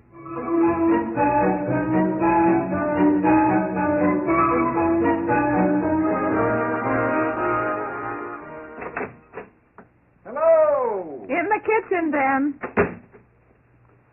Don't bother fixing anything, Liz. I had a bite downtown. How big a bite? Just a sandwich and coffee. Oh. How would you like to smuggle me in a few coffee beans in the heels of your shoes? It wasn't very good coffee. We had a lovely supper. Well, that's fine. Turnip greens. Father's idea? They're jam-packed with some obscure vitamin. Pete ate 2 portions. What did you use, a bullwhip? He saw Father pick up a chair by one leg and hold it at arm's length. What's Emily doing? Nightly geometry sessions. I guess Father gets a kick out of sort of getting back to teaching. Ben, Emily doesn't like geometry. She'll learn from Father. If there's one thing he knows how to do, it's study drill. Look, Ben, you've just got to do something. You've got to talk to him. About what? Well, everything. No, Liz. He is a sweet old man, I know, and he's so enthusiastic. But Ben, he has a whim of iron. Well, he's just trying to be helpful. He rearranged my linen closet this afternoon. Did a good job, I bet. Oh, yes, it's very neat, very efficient. But it's not the way I have my linen closet. I know, Liz, but it really isn't very important, is it? Ben, I have a perfect right to have my linen closet the way I want it. It seems so trivial. It is. That's what makes it important. That's ridiculous. No, it isn't, Ben. The way we do things belongs to us. It makes our family. My illogical linen closet is very precious to me. Well, I can't tell Father that. I wouldn't know how to put it. Put it some way. It's only for 3 weeks. Ben. All right. All right, I'll talk to him. Tomorrow?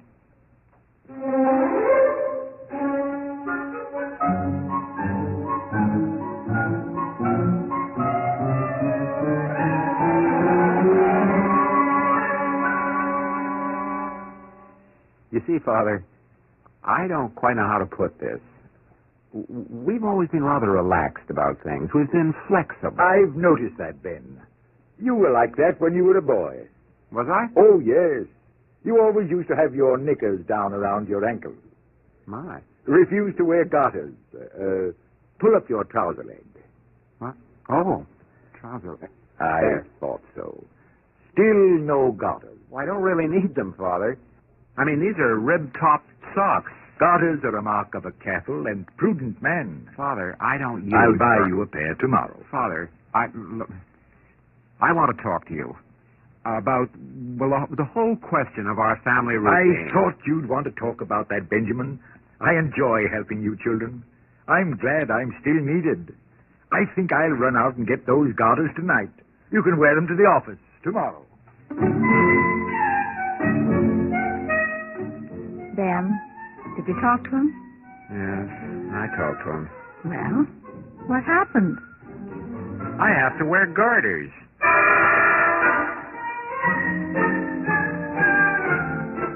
We lived through the week. Liz rebelled about Thursday breakfast and brewed herself a cup of coffee strong enough to tan leather. I suppose I was avoiding the issue, but I thought it was selfish to object to, well, so many little things. So I sipped my cocoa, straightened my garters, and went off to work. Friday night, things came to a head. Liz was in supervising Pete's bath. All right, Emily, I'm ready now. I have the books all laid out on the dining room table. What books, Grandpa? Tonight we'll review factoring and... Oh, no, Grandpa. Tonight's Friday night. Yes, I know. Well, I don't study on Friday night. We agree to have our little drills every weeknight. Well, not Friday. Friday is still in the week. Gee, Friday night. The sooner we get to it, Emily, the sooner it'll be over. Well, there's somebody...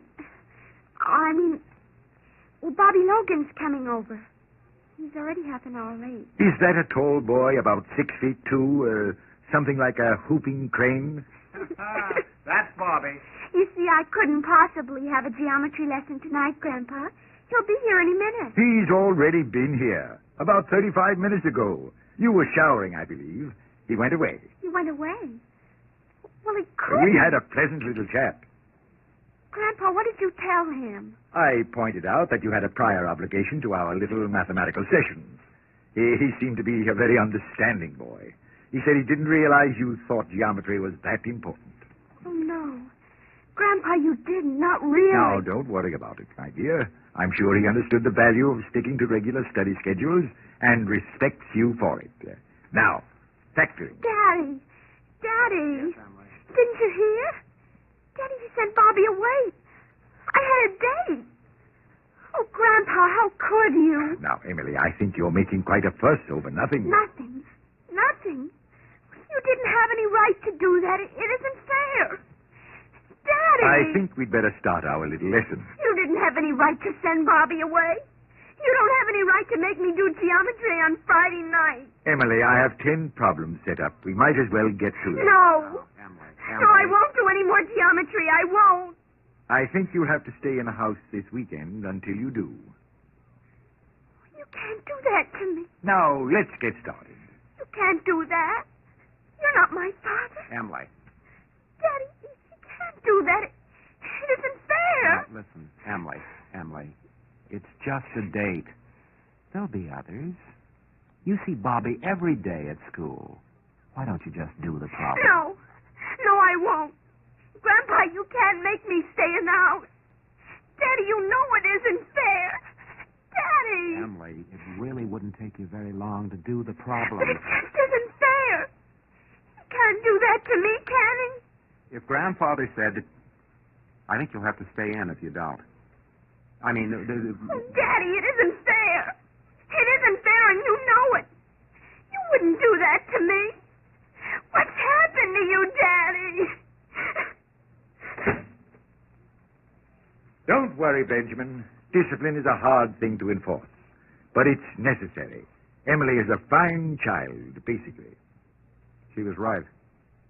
I wouldn't do that to her. In time, a child learns. It wasn't fair to humiliate her in front of Bobby and then punish her for protesting. The most important thing is the sense of values. First things first. In our family, children have always learned to follow order and regulation. This isn't your family, Father. It's mine. I'm Emily's father. Of course, Benjamin. That's why I'm glad to see you being firm. Too many Father, parents... you never will listen to me, will you? You never have. Well, you've got to now. You can't do this anymore. You can't make everything go your way. I tried to tell myself that it was trivial, that it wasn't important, but it is. I can't let you run Emily's life, or mine. I let it go on too long. Habit, I guess, but it's a habit we'd better break right now. Father, I'm sorry. Emily will not stay in this weekend, and she will not do those geometry problems because it isn't fair, and we don't handle our children that way. Benjamin, drill and study never hurt a child. And firm discipline is necessary. Oh, yes, of course.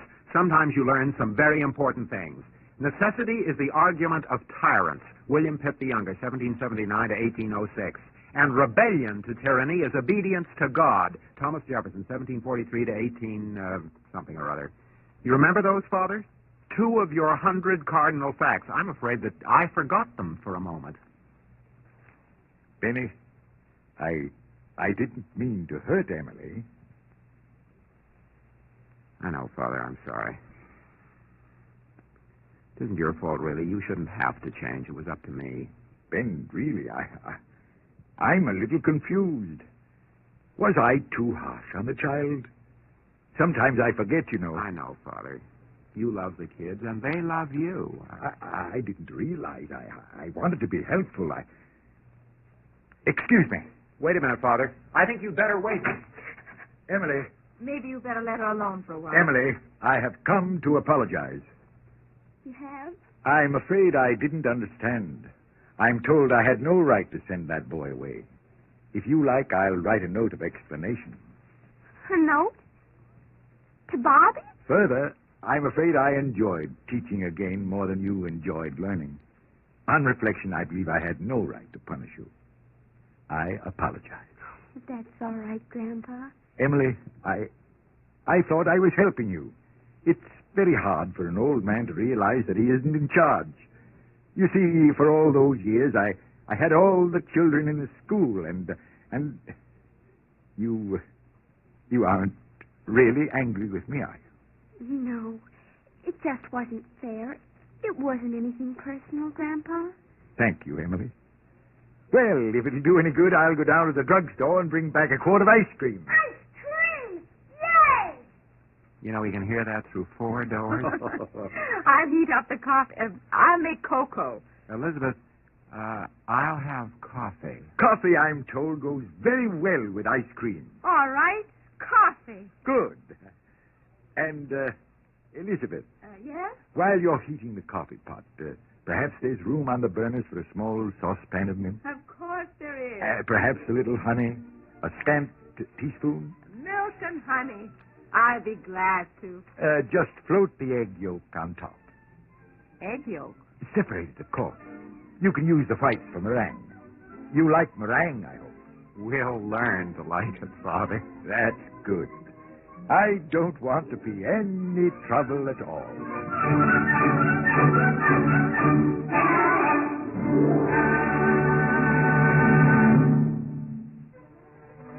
Ben and Liz Marriott will be back in just a moment. In the meantime, let us extend an invitation on behalf of our stars, Jessica Tandy and Hume Cronin, as well as the National Broadcasting Company, to all of you to drop by next week at this time for another half-hour observation and transcription of The Marriage, written by Ernest Kenoy, with Denise Alexander heard as Emily, David Pepper as Pete, and Edwin Jerome as Father Marriott. To those of you who have been so generous in writing, either to the network or to the stars, to express your appreciation of The Marriage, Jessica Tandy and Hume Cronin extend warm thanks. Tonight, Joan Fontaine stars at NBC Star Playhouse on the NBC Radio Network.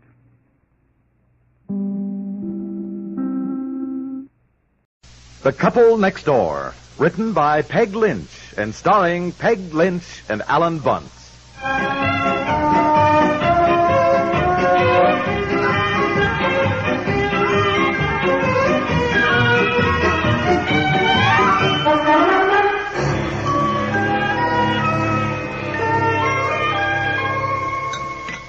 Betsy, come on, dear, eat your dinner. You have to eat if you want to grow up and have roses in your cheeks. You have to eat your carrots. Mommy, may I be excused? Well, Donna, you haven't eaten a thing. I don't feel like it, Daddy. I don't believe Betsy looks well. Come here, dear. Come to Mommy. I don't believe she has any fever. No, something wrong, honey? No. I think I'll just go lie down. Well, all right. Do you want to lie down in there on the couch? Yes. All right, you do that. That's the girl. I'll save you some food if you get hungry later on, dear. What the heck's the matter with her? She must be sick just to go and lie down without being told. Well, she has no temperature at all, I can tell. Betsy, are you sure you don't want anything to eat? I think I'll just go in and ask. Oh, all right, Aunt Effie. You pass the salt, please, dear. You know, there's a lot of measles going around. Chicken pox. She's had chicken pox. Mumps. They're going around. Mumps? Haven't you had them? No. What have you had? Gee, I don't even remember. I have to ask Mother. I had measles, I know, whooping cough. I had measles. Scarlet fever. I had that when I was 10. Well, I don't know. But Betsy said she'd like some crusts. Some what? That's what she said. She wants just a crust of bread. Lots of crust, she said. Well, she's never liked the crust. Wait a minute. What was it, Aunt Effie? They always said, eat your crust so you'd have curly hair. Oh, yes, we still say that. I've said it to Betsy. Yes. Yeah. Listen, you two finish your dinner. I want to talk to my daughter.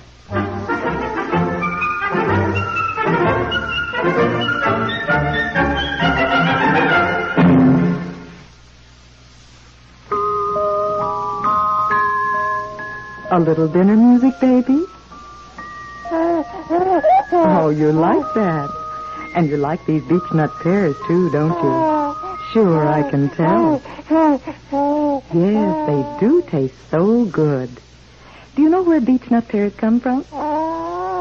That's right, from Beechnut Babyland. Uh-huh, it's true. Beechnut Babyland's a very special place where every beechnut baby food gets lots of loving care. Yes, you just know it.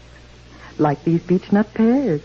You just know that every one they picked was a real beauty. That's why they have such a natural, sweet, fresh flavor. Such good food nourishment for baby to grow on. Get the best for your baby. Get Beechnut Baby Food. Beechnut, the most babied food in the world.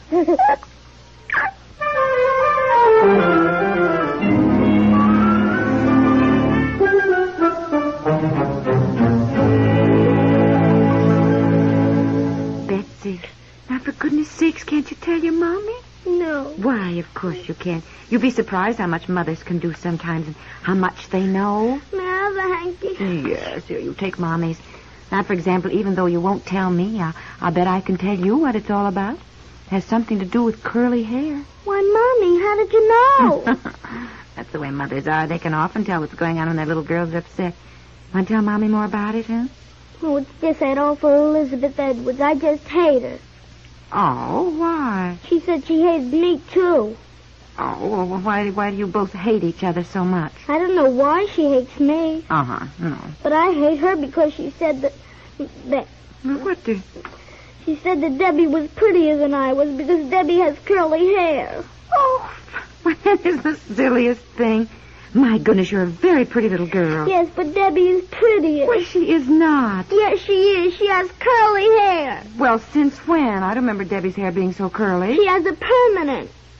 Oh. Can I have a permanent, Mommy, please? Oh, well, now, Betsy, we mentioned that to your father once, and he said no. Now, he likes your pigtails, well, darling. I don't. And, well, I know. Please, Mommy, darling. please, pretty, please. Oh, please, let me be pretty. Oh, Mommy. Oh, here, darling. Now, for goodness sake. What's going on here? What is it? Well, I'll speak to your father. You go upstairs with Aunt Effie. Would you take her up, Aunt Effie? Oh, yes, Take her Come with upstairs. me, dear. Come on. Well, now, what is this? What's the trouble?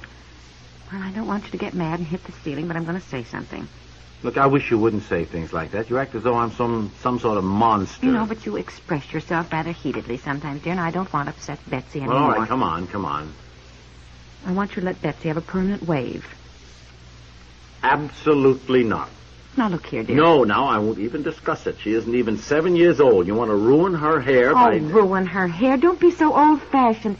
Millions, literally millions of children are getting permanents. I hardly think millions of children Well, are all getting... right, thousands then. Betsy is not going to be one of them. Dear, she is very upset. It seems that Elizabeth Edwards told Betsy she wasn't as pretty as Debbie because Debbie has curly hair. Oh, nonsense. Yeah, well, yes, of course, but Betsy doesn't think it's nonsense. Her little heart is broken. Her feelings are so hurt. All right. So Look, I a feel little that unhappiness is not going to hurt. It'll do her good. That's one of the troubles with children nowadays.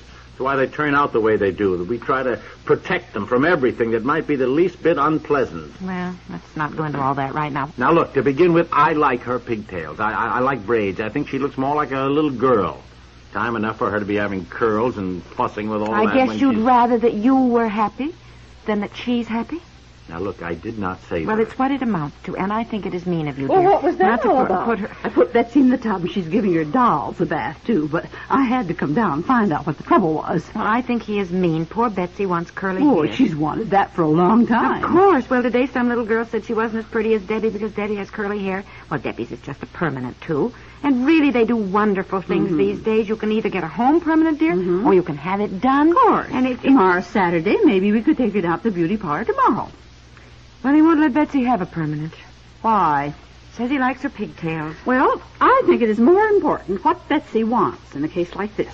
I know children can get terrible inferiority complexes that last all their lives just over something like this. There. Did you hear that? Hear what Yeah. Aunt Effie said? Put the paper down, dear. Did you hear that? Yeah, I heard it. Well, I most certainly Now, think... please, Aunt Effie, please do not interfere. Well, excuse me. Oh, for heaven's sakes, he didn't mean that, Aunt Effie. I did mean it. Now, I'm sorry, Aunt Effie. I didn't mean to be rude, but since I'm Betsy's father, I should be able to make a decision about her without all my relatives piping up with their opinions. Well, I am hardly all your relatives. Well, if the rest of them were here, you can bet your bottom dollar they'd have something to say about it, too. I'll go start the dishes, dear. At least I can be useful in the kitchen. Oh, I'll be right out, Aunt Effie. Really, what a thing to say to her. What is Look, the I matter don't with think it you? was so awful. Anyhow, it had to be said. Now, look, if there's one thing a child needs and wants, it's to know where she stands. I tell Betsy to wear a sweater, and Aunt Effie says, oh, she doesn't need a sweater. I mean, that confuses a child. Well, I know, but you've hurt Aunt Effie's feelings. It had to be said. Now, it may sound mean, but I would rather hurt Aunt Effie's feelings, which get hurt at the drop of a hat anyhow, than to confuse my child so she doesn't know whether she's coming or going. Well, I should like to remind you that Betsy is my child, too. She is, that is right, but I am her father. While I do not wish to become a tyrant, I think the father should be the final authority. The trouble with the families of today, children have no respect for their parents. Well, look, let's not go into all that again. We were discussing whether or not Betsy should get her hair curled. You know why And they I have no think- respect? You know why? Because the father of today is treated as a sort of a henpecked nincompoop who doesn't know enough to come in out of the rain if his wife didn't remind him. Well, I certainly do not think you are henpecked. Yes, only because I put up a valiant struggle. Oh, really? What is the matter with Look, you? don't you want Betsy to respect me? Well, of course. Well, she's not going to unless you do. Well, I do. What a terrible thing to say. Well, I just thought we ought to discuss the problem of her hair, dear, and decide between us. darling, you don't mean you want to discuss the problem at all. What you mean is you want to wear me down until I say yes out of sheer exhaustion. Honey, it's true. You needn't look at me like that. Believe me, things were much simpler in the old days when Father made the decisions. No arguments, no discussions. The wife presented the problem. Father thought it over, made his decision. Well, times have changed. You ain't kidding. And I think the mother has just as much to do with it. Now, I'm going to help Aunt Effie with the dishes so she doesn't do them all, and afterwards we will discuss the problem and then arrive mutually at a decision. We'll return to the couple next door in just a moment. CBS Radio. One moment, please. CBS Radio. What's that, madam? Oh, I'm sure I don't know why Johnny Dollar prefers blondes. I'm a brunette myself. Yes, he's on the air this Sunday. I'll get it, Marge. CBS Radio? Yes, sir. Indictment is based on the work of the New York District Attorney's Office. Oh, yes, they try to make it as authentic as they can. Yes, sir, Sunday. You're welcome. You know, Marge, people really enjoy radio drama. I read somewhere once that it's because it gives their imaginations a chance to work. That figures. CBS Radio. Our Sunday schedule? Oh, yes, madam. Suspense, yours truly, Johnny Dollar, FBI and Peace and War, Indictment, and Gunsmoke. Yes, you can hear them all on Sunday over most CBS radio stations. You're welcome. CBS Radio.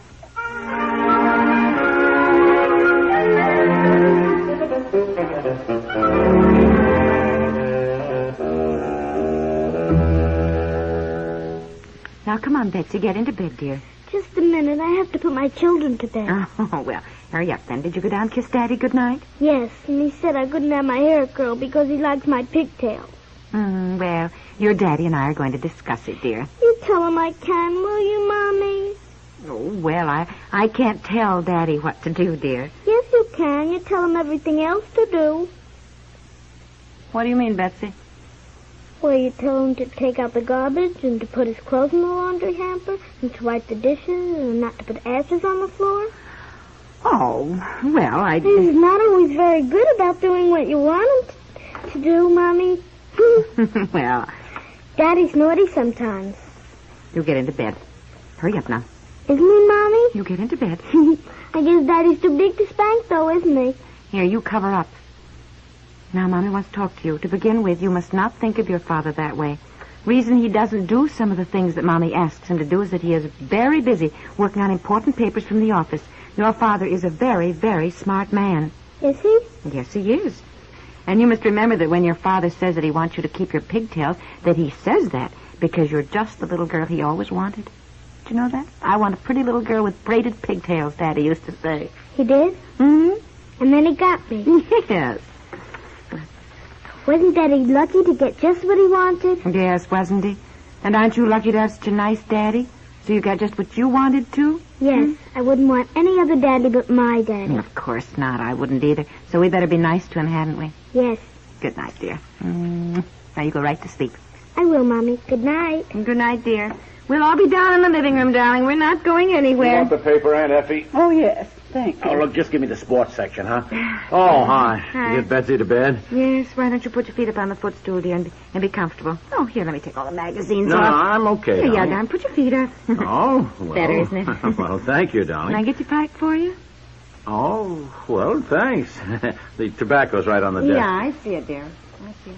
Look, I'm sorry I was sort of unpleasant earlier to both of you. Oh, that's all right. My goodness, I suppose I shouldn't have interfered, but I do think... Aunt Effie, it's all settled. I told Betsy your father had made a decision and that he was right. Well, I must say I don't agree at all. Why, if Betsy gets an inferiority complex over... We all have inferiority complexes, I guess.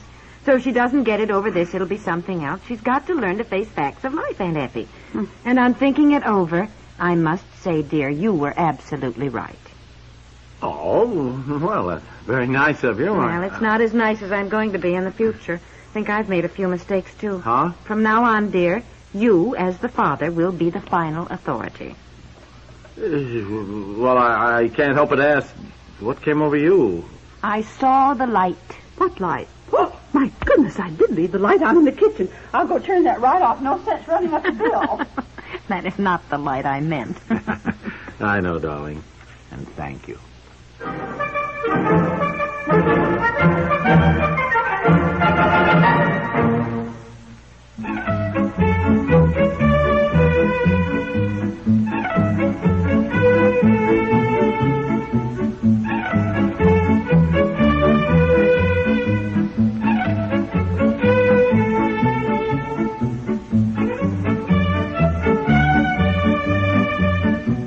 The Couple Next Door is written by Peg Lynch and stars Peg Lynch and Alan Bunce with Francie Myers and Margaret Hamilton and is produced by Walter Hart. The Jell-O program starring Jack Benny with Mary Livingston, Phil Harris, Kenny Baker, and yours truly, Don Wilson. The orchestra opens the program with Confidentially.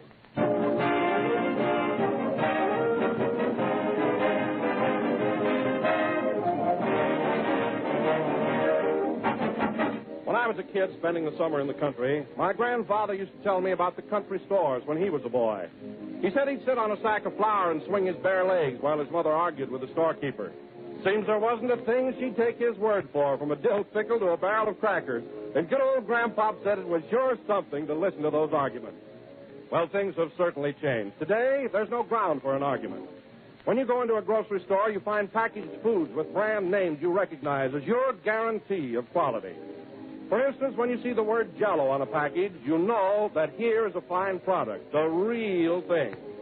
Because that very name, Jell-O, is a trademark.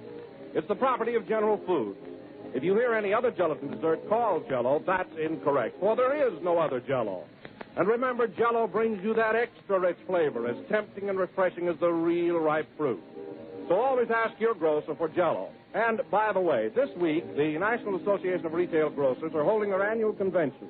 And we want to send them congratulations and best wishes from Jell-O, America's favorite gelatin dessert.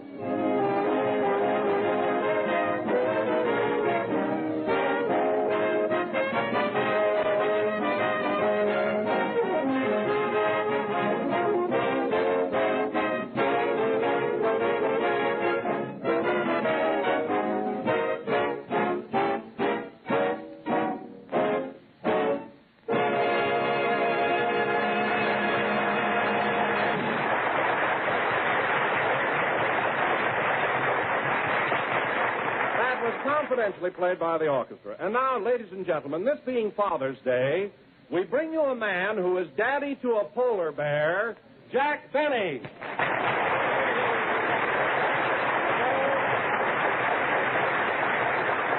Thank you. Hello again. This is Jack Benny talking, and Don, you're right. I do take rather a paternal attitude toward Carmichael. You know, that animal is like a child of mine. He's so affectionate. You're really very fond of him, aren't you, Jack? I certainly am. Believe me, we're going to have a lot of fun this summer on our trip to Alaska. Oh, are you taking Carmichael to Alaska? Yes, he has relatives in Skagway. 2 uncles and a sister-in-law, I believe. Huh? By the way, Don, what are you going to do on your vacation? Well, I haven't planned very much, Jack, but let me tell you something. When you see me next season, you're due for a big surprise. Well, what do you mean? Well, I'm going on a diet this summer and take off 10 pounds. My. You'll never know me.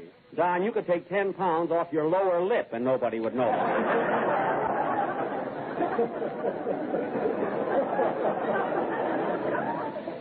Now, when you go on a diet, you ought to try and take off about 50 or 60 pounds. Why, you'd even feel better. Jack, this may surprise you, but I'm not as fat as you think. What appears to be fat is really muscle. Oh. My stomach, for instance, is as solid as the Rock of Gibraltar. Oh, it is. Well, Don, I saw you playing golf the other day in nothing but a pair of shorts, and Gibraltar was out of bounds.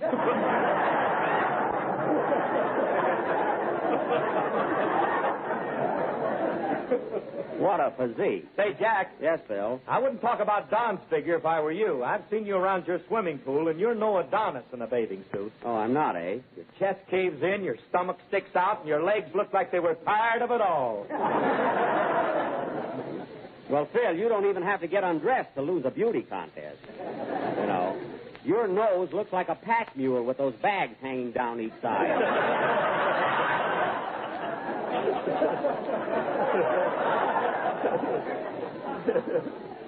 And by the way, have you got your other bags packed for Waukegan? You know, we're leaving tonight right after the broadcast. I'm all set, Jackson. Gee, I can hardly wait to see all my old friends and pals. Yeah, I'm excited as a kid all week thinking about it. I can imagine. Where are we going to live when we get there, Jack? Well, you fellas are going to stay at the Hotel Waukegan. You stopped there last summer, didn't you, Phil? Yeah. Oh, you'll love it, Don. It's a swell hotel, very modern. Go on, they got a house detective there with a bow and arrow. Is that so? And if you're not downstairs by 7 a.m., they send a maid up to see if you're dead. Well, that's because Waukegan is a wide-awake town. Everybody gets up early. Are you going to live at the hotel, Jack? Well, I'm not sure, Don. I'll probably stay with relatives. I don't know whether to live at Aunt Clara's or Aunt Molly's or Cousin Sudie's. They're all so anxious to entertain me. Well, which one is the closest to town? Aunt Molly. She lives right over the elite Turkish baths. As a matter of fact, she's a rubber there. Oh, hello, Mary. Hello, Jack. Oh, say, Jack, I just got a wire from Mom, and she won't be able to meet us in Waukegan. Well, I'm just sick about that. What does your mother say? She says that, Dear Mary, we'll be unable to take the train to Waukegan, and your grandfather, who is off the beam again, cut paper dolls out of the tickets.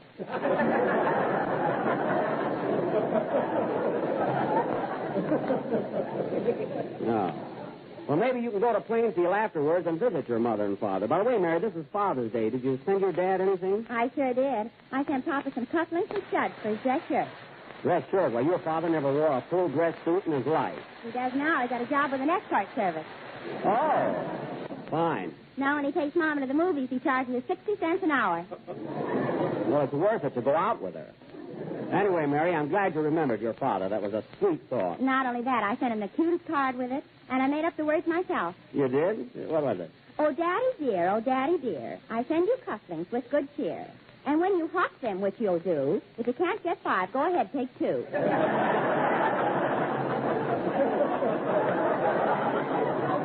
Well, that's a lovely sentiment. He'll probably take advantage of it. Say, Jack, I sent a present to my father down in Tennessee that he'll be crazy about. I sent him a vacation outfit. A vacation outfit? Yeah, a hammock, a jug, and a fly swatter. Well, he's all set for the summer. What does your father do in the winter, Phil? Same thing, only we give him a blanket. Well, that's the life, I suppose. Take it easy and don't worry about anything. You know, it's kind of nice that Dad gets a break once a year. I sent my father a pair of leggings. Oh, is he still with Western Union? No.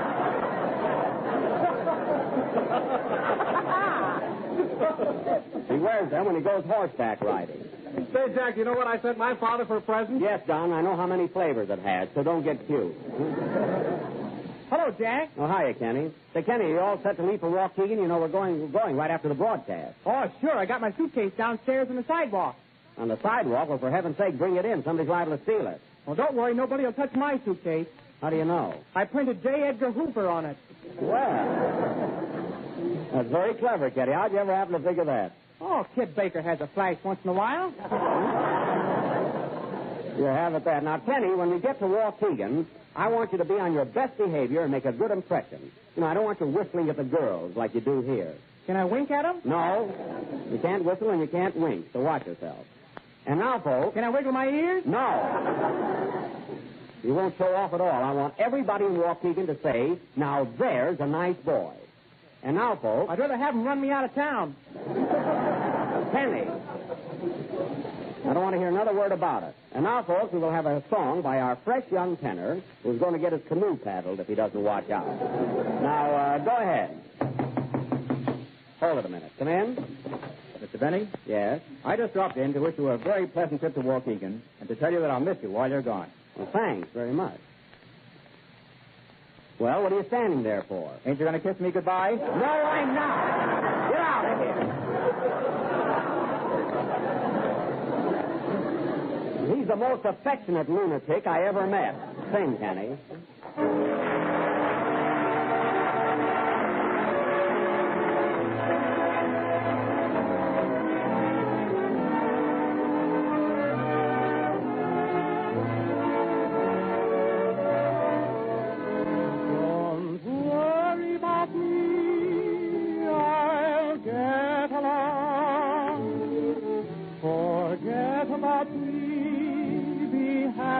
My love, darling, why should you cling to some faded thing that used to be? If you can forget, don't worry about me.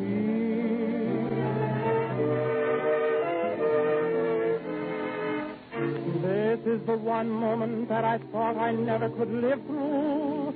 But now somehow that it's here, my dear, that police fear has gone away, and saying goodbye seems sweet. It's plain that fate didn't want us on a one-way street.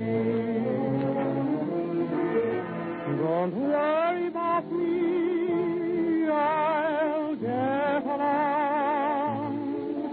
Forget about me, be happy, my love. Let's say that our little show is over, and so the story ends. Why not call it a day, a sensible way, and still be friends? Look out for yourself, to be the rule. Give your heart and your love to whomever you love. Don't be a fool. Darling, why should you cling to some faded thing that if you can forget, don't worry about me.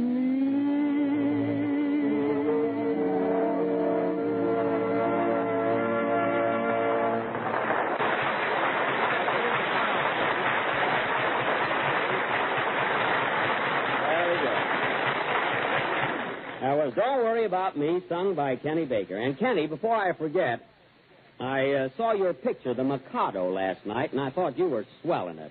You look great in Technicolor. Oh, I thought I was too darn pretty. Well, that oughtn't to worry you. Good looks never hurt anybody. At least it's never hurt me. Can I say something, Jack? No. Anyway, the Mikado was a swell picture, Kenny, and you were grand in it. The Mikado. Say, that's a Western, ain't it? That was our musical director, folks. Phil, for your information, the Mikado is one of the most famous operettas ever written. No kidding. You're a fine musician, Phil. For you to pick up a baton and lead an orchestra is perjury. Why, Jack Benny, you didn't know what the Mikado was yourself until you saw the picture. I didn't know what the Mikado was? Why, Mary Livingston, before we went into the theater, I told you it was an Oriental story. You told me Charlie Chan was in it, too. All right, so I made one little mistake. But Phil has no excuse. He's supposed to have studied music. That studying don't mean nothing. Why, some of our greatest musical geniuses never studied music. Name one. Abe Lyman. Oh, fine. Lyman is worse than you are. He directs his boys with a rawhide whip. You know, funny thing about you and Lyman, Phil, you both started out as drummers, and now you both have your own orchestras. Proving what? Proving hooray for the red, white, and blue. It could only happen here.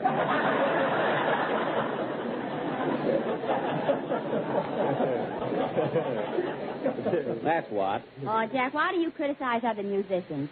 You took violin lessons for 12 years, and all you can play is Love and Bloom. All I can play is Love and Bloom. What's the matter with Thanks for the Memory? What's the matter with Deep Purple? Nothing until you start sawing on them. Listen, Mary, your opinion doesn't matter very much. If you want to know something, I've been complimented by Heifetz. Heifetz? Why, Heifetz doesn't even know you're alive. He does, too, because he tried to shoot me once.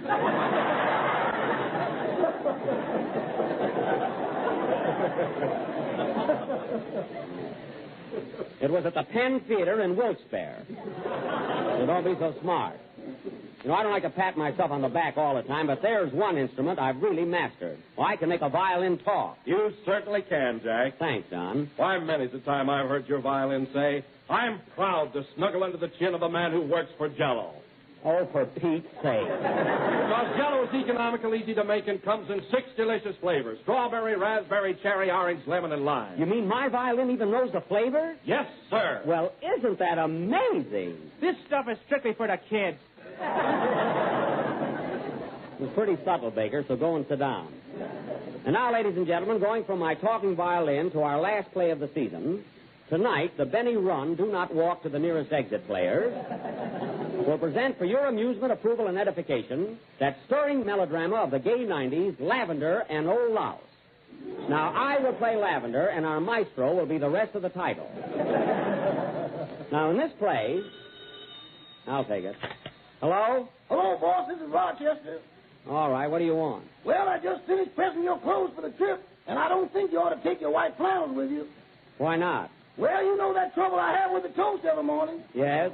Well, the same thing happened to your flannels, only I had...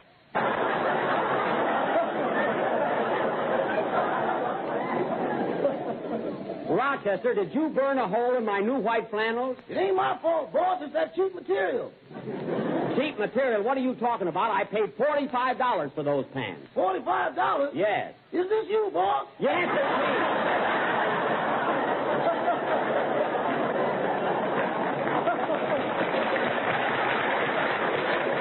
And don't act so surprised.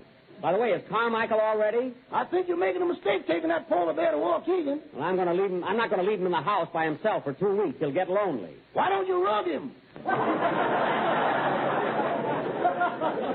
Rug him? Rochester, I'm getting tired of these constant threats against Carmichael. Now put him in that big packing box and take him to the station. I can't put him in that box, boss. Why not? I'm talking from there now. You're in the packing case? Well, for heaven's sake, where's Carmichael? He's sitting on the lid. Oh, my goodness. If I had a long pin, I'd dethrone him.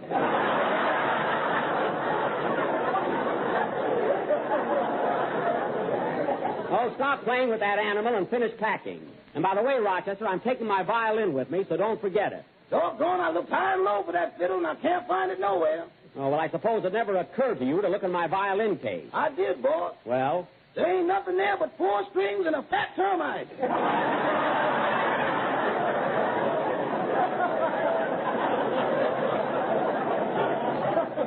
Now, don't give me that. The violin is around someplace. Now, get everything together. My trunks, bags, Carmichael, violin, and hurry down to the station. Okay. Can I take a taxi? What's the matter? Have the buses stopped running? Now, hang up and get going. Okay. Goodbye. Goodbye. Doggone, if I could get $3 a head, I'd quit this job. What? What did you say? Didn't I hang up? No, you didn't. Well, here goes. So long, boys. The guy is always complaining. Never saw such a guy. Now he wants to ride in taxicab. Oh, well. Getting back to our play, the opening scene... Say, Jack, I don't think we're going to be able to do our play tonight. Look what time it is. Oh, yes, the train leaves in about 40 minutes, and we got to get downtown. Where do we leave from? The new Union Station. Phil, have you got your car here? Yeah, I'll have my guitar player run us down. Oh, you mean Happy Bolivar? Oh, that's swell. Come on, Mary, we'll be late. Wait a minute. I got to kiss the orchestra goodbye. Put down that piano player and come on. So long, boy. See you at the station. So long, Jack. So long. Hit it, man.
Now, stick close to me, everybody. I don't want anyone missing the train. I'll call the roll. Don Wilson? Here. Mary Livingston? Oh, Jack, stop acting like a scoutmaster. Well, I'm trying to be systematic. Hey, Kenny, get a load of that blonde. Wow, what a doll. Ain't she something? Hiya, babe. Hello, Kenny. Why, Kenny, do you know her? Yeah, that's my Aunt Rosie. Well, she ain't my aunt. Wait a minute, Rosie. Bill, come back here. You'll miss the train. Oh, Don, take a look around, see if you can find Andy in Rochester. Okay, Jack. Gee, I don't know where they are. All aboard. Train leaving on track 3 for Santa Monica, Santa Clara, Santa Anita, Santa Barbara, and Santa present to your dad is Father's Day.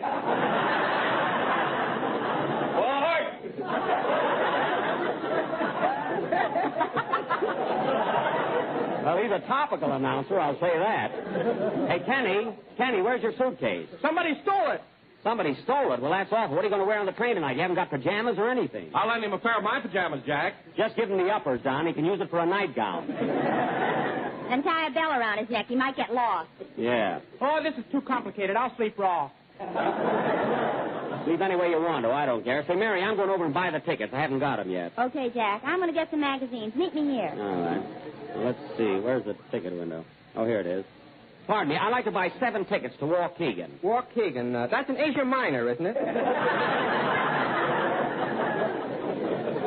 No, it's in Illinois. I want 7 round-trip tickets to Waukegan, Illinois. Why don't you buy one way? You might like it there. I know I'll like it there. It's my hometown. But I got to come back here. I'm in pictures. So was I, and look at me now. Well, that's your tough luck. Now, hurry up. I got to make a train. Okay, here you are.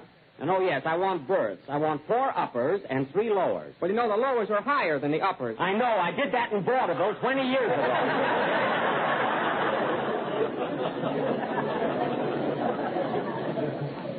So don't start that routine. Just give me the berth. Here you are. Thanks. Gee, what a guy. Have a nice trip, Deadpan. Deadpan, he wants me to laugh yet. All aboard. Train leaving on track 16 for Louisville and Bowling Green, Nashville, Knoxville, Vicksburg 2, and all points out on the choo-choo-choo.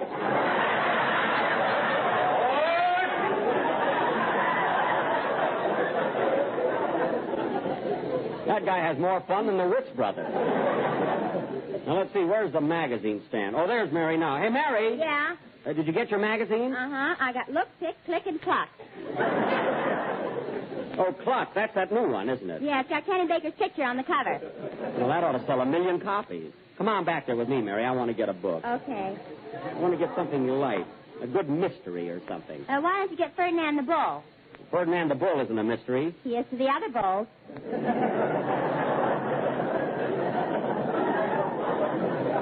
I'll pick out my own book. Now, here we are. How do you do, sir? Now, how do you do? I'd like to get a book, please. A real good mystery story. Yes, sir. Have you read Phil Harris and his gang or Murder at the Wilshire Bowl? No, but I get what you mean. Say, Jack, here's a swell book, and it's a special. A special? What is it? The rains came and an umbrella for $2.50. Oh, that's by Louis Bromfield. He's a little too deep for me. Say, buddy, what's your bestseller here? Well, our most popular book is Twin Infiltrated Ungenfitted by Chesterton Jr. Funny, I never heard of that. Why, it's very popular. He also wrote Twin and the Life of Amos and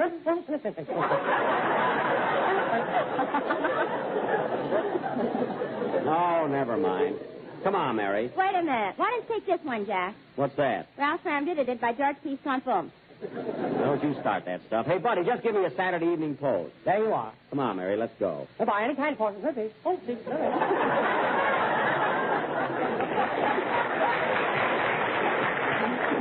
I meet the most unusual people. I wish Rochester would get here. He's making me very nervous. There's Don Wilson. Oh, Don. That's the information booth. I mean next to it. Pardon me, mister. No, now what? Can you tell me what time the airplane leaves here for San Francisco?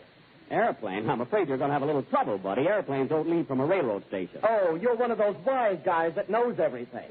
I'm not a wise guy, but I know you can't take an airplane from a railroad station. Oh, yeah? Yeah. Board, airplane leaving on track 8. Bakersfield, Salinas, Oakland, and San Francisco. Board! What? You see, you big smarty. Oh, go pin your hair up. Fresh guy. Well, Jack, I found Andy. Here he is. Hiya, Buck. Well, Andy, I was worried about you. Gee, you got a lot of friends at the station. Are you all excited about going to Waukegan with us? Yeah, but gee, I'm scared. I've never been on a train before. Well, you'll get a big kick out of it. Did you bring your pajamas? Pajamas? Doggone, can you sleep on a train? Why, of course, certainly. Well, I'll be darned. Can you eat, too? Yeah, Jack brought sandwiches. One more crack and you won't get any. Where am I? Oh. Now, let's get over.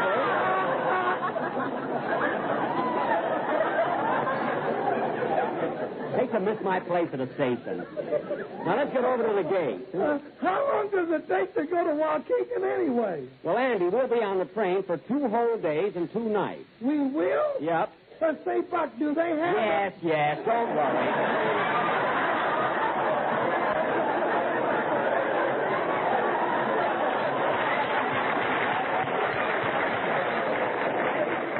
You'll be all right. Well, what are we going to Waukegan for anyway? Well, Andy, we're going to do our last broadcast from there. And besides, we're going to have the premiere of that new Paramount picture, Man About Town. Starring Jack Benny. Get it all in. Never mind. Hey, Phil, stick around here, will you? I don't want to have to look for you. Okay, Papa. Yeah, I wish Rochester would get here. The train will be pulling out in a few minutes. Well, it's your own fault, making him look all over the house for that violin. Why do you want to take it to Waukegan anyway? Because my old violin teacher, Charlie Lindsay, will be at the premiere. And I want to show everybody in Waukegan what he's done for me. Well, that's the dirtiest trick I ever heard of. Oh, yeah? Well, I'm going to practice every day on the train. Oh, Greyhound, where is thy depot? Phil, if you don't like it, you can stay home. All aboard. Train leaving on track 7 for Grub Hollow, Possum Junction, Squirrel Center, Beaver Creek, Mud City, and Waukegan.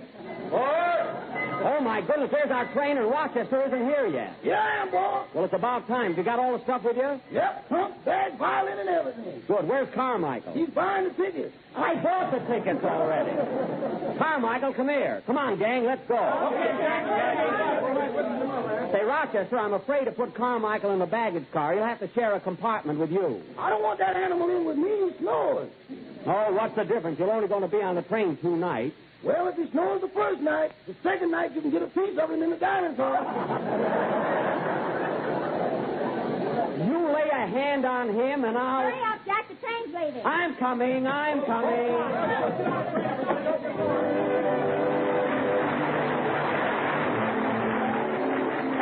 It's not true that nobody does anything about the weather. We've done something about it. We have the perfect recipe for those hot, sultry nights when nobody feels like eating. Jellied fruit made with shimmering, fruit-rich lemon jello, and here's what you do. Dissolve 1 package of lemon jello in 1 pint of hot water and chill until slightly thickened. Then fold in 1 can of fruit salad cut into small pieces. Mold until firm and serve as dessert or salad, either one. It's swell. Delicious lemon jello with that wonderful extra-rich fruit flavor so tangy and tempting and cool. And molded firmly inside the colorful fruit, peaches and pears, cherries and apricots shining through the golden jello.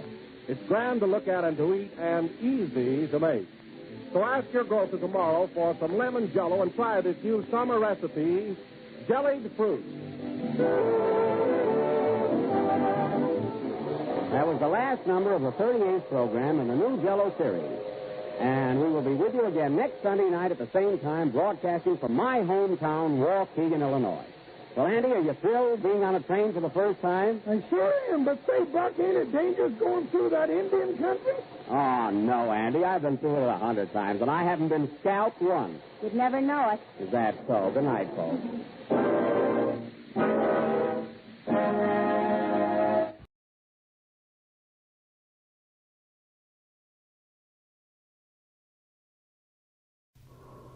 The challenge of the Yukon. On King! On you husky! The Wonder Dog King, swiftest and strongest of Eskimo lead dogs, blazes the trail through storm and snow for Sergeant Preston as he meets the challenge of the Yukon. Sergeant Preston was typical of the small band of Northwest Mounted Police who preserved law and order in the new Northwest country, where the greed for wealth and power led to frequent violence and bloodshed. But in spite of the odds against him, Sergeant Preston and his Wonder Dog King met that challenge, and justice ruled triumphant.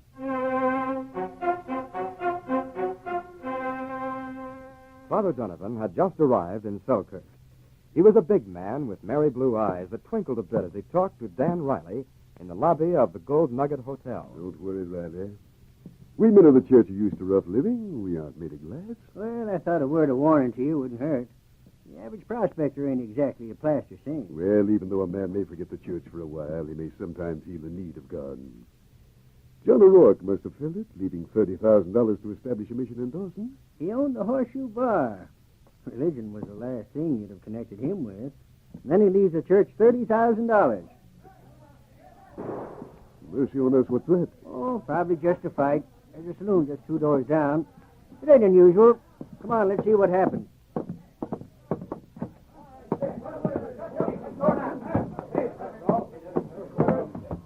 Jake West. Where does Buck go? I don't know. What happened, boys? Jake West has been shot. Look out, everybody. Get away from Jake.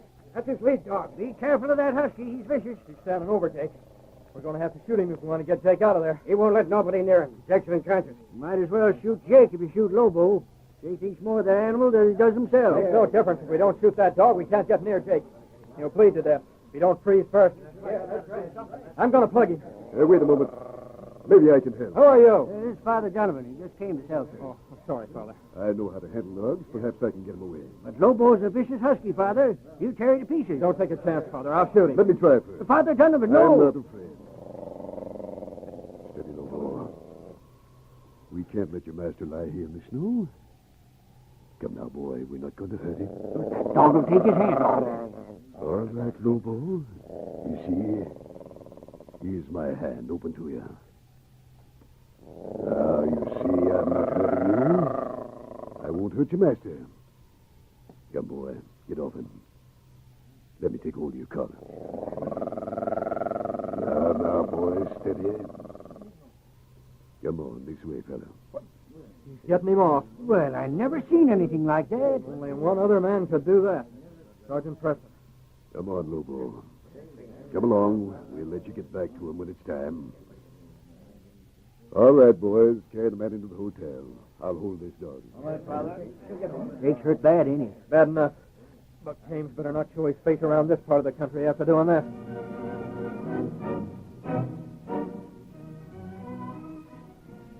Buck James had headed north. His goal, a small cabin isolated well off the trail near Dawson. His provisions were running low, and he paced the floor nervously on the third night of his hiding out. What's that? Yes, Buck. Let me in. Let me in, Buck. Pierce, how'd you know I was here? Where else could you be? That's where you always head after any trouble. I brought some grub. How's Jake West? Is he... Did I... You didn't kill him, but it was close. Yeah, it's too bad I didn't finish him. Well, you would have if it hadn't been for an old padre who happened to be there. He saved Jake's life. Doc was out of town. Padre? Yeah, he's going to Dawson. Some prospector up there left him $30,000 to start a mission. $30,000? Yeah, can you imagine that? When's he starting to Dawson? He was leaving the day after I left. He'll be coming by in a day or so. With $30,000, we could head for the border. Well, of course, Buck, he is a priest. What's the difference? We're watching that trail, starting tomorrow.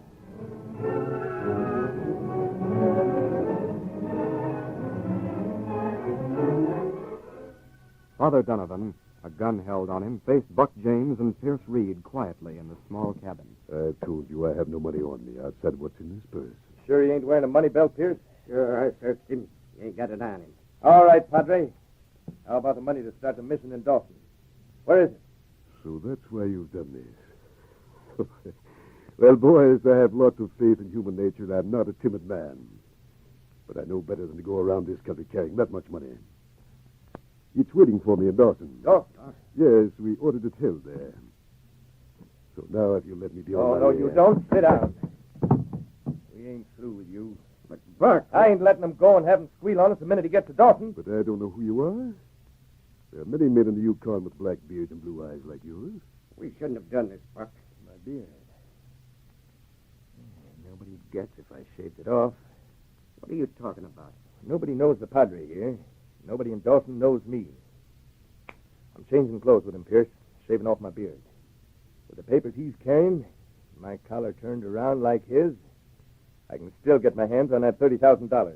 Buck, are you loco? With the same size, his clothes will fit me. You're staying here to guard him, Pierce. I'm going to Dawson. After I get my hands on the money, I'll come back and we'll finish him off.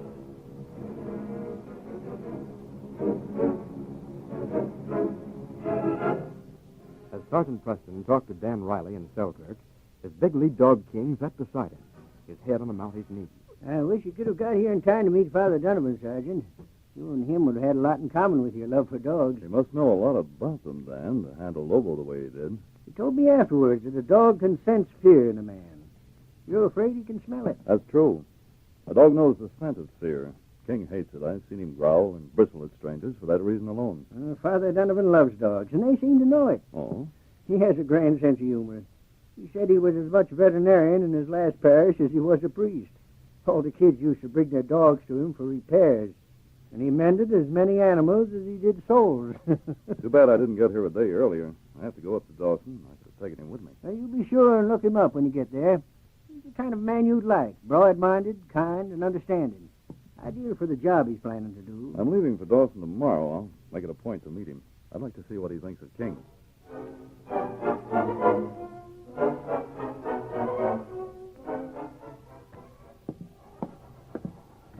Hello, Jane. Sergeant Preston, welcome to Dawson. We have not seen you for a long time. Hello, King. How's business, Jane? Oh, there is always too much at these trading posts. I hear Dawson's going to have a mission. Did Father Donovan get here all right? He is here.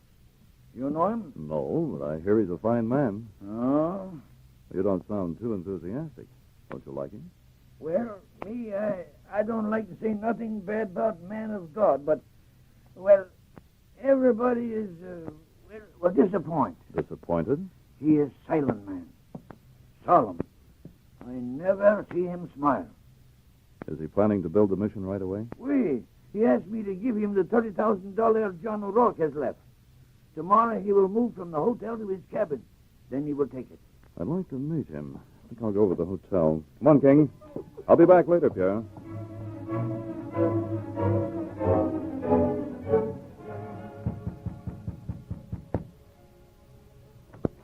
Yes? Father Donovan? Yes. I'm Sergeant Preston, Northwest Mounted. What do you want? Why, Dan Riley and Selkirk told me to look you up here in Dawson. Oh. Oh, yes, yes. Come in. Come on, King. King, what's the matter with you? Quiet, King. Well, I hope you'll excuse him, Father Donovan. I don't know what ails him. Well, would you mind putting him out, Sergeant? I'm not used to these huskies you have here in the Yukon. But I thought... Oh, of course. Come on, King. You wait out here in the hall, fella. I hope you don't mind. No, not at all, Father. I suppose being a priest, you're not used to dogs. That's right. We're too busy with our church duties to have time for pets. I see. Sit down, Sergeant. Thank you. I can't stay. I just dropped in to say hello. You, going to be in town long? No, just passing through. Oh, I see. Guess you'll have quite a big job here in Dawson, Father. Yes, it will be hard. Trying to close the saloons and stop gambling won't be easy. And it will be dangerous. Perhaps I'd better stay around for a while. That won't be necessary. I don't intend to start until after the mission is completed. How often do you make this patrol? I'll be back in about a month, Father. Well, I'd better get going. Have to get some sleep. I want to pull out in the morning. Well, it was nice meeting you, Sergeant, and stop and see me the next time you come to Dawson.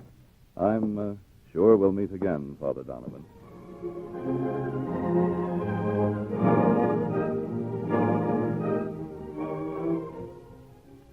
You are back so soon, Sergeant? You did not make very long visits. No, I had a little trouble with King. He didn't seem to like the new padre. Oh? And you, what did you think of him? Well, like you, Gene, I was disappointed. You say he's moving into a cabin tomorrow? It belonged to Tom Jacobs at the edge of town. Oh, yes, I know where that is. Sergeant, maybe you can tell him that is a lonely place. Better he should leave this money here and safe. No, Gene, I think you'd better give him the money. After all, he has the right to do what he pleases with it. Well, maybe with you here in town, it is safe. I'm leaving, Gene. But, Sergeant, you are leaving? Well, something rather urgent's come up. I'll see you in a few days. Come on, King.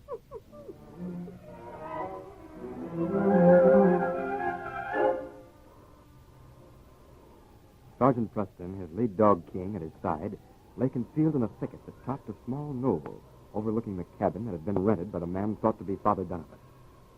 The early darkness had fallen, but a bright moon lighted up the clearing. Suddenly, King's ears pricked forward, and a low growl rumbled in his throat as a figure stole out of the cabin door. Quiet, boy. Not a sound. There he goes. No, King. Down. We're following later. Steady. Let him get ahead.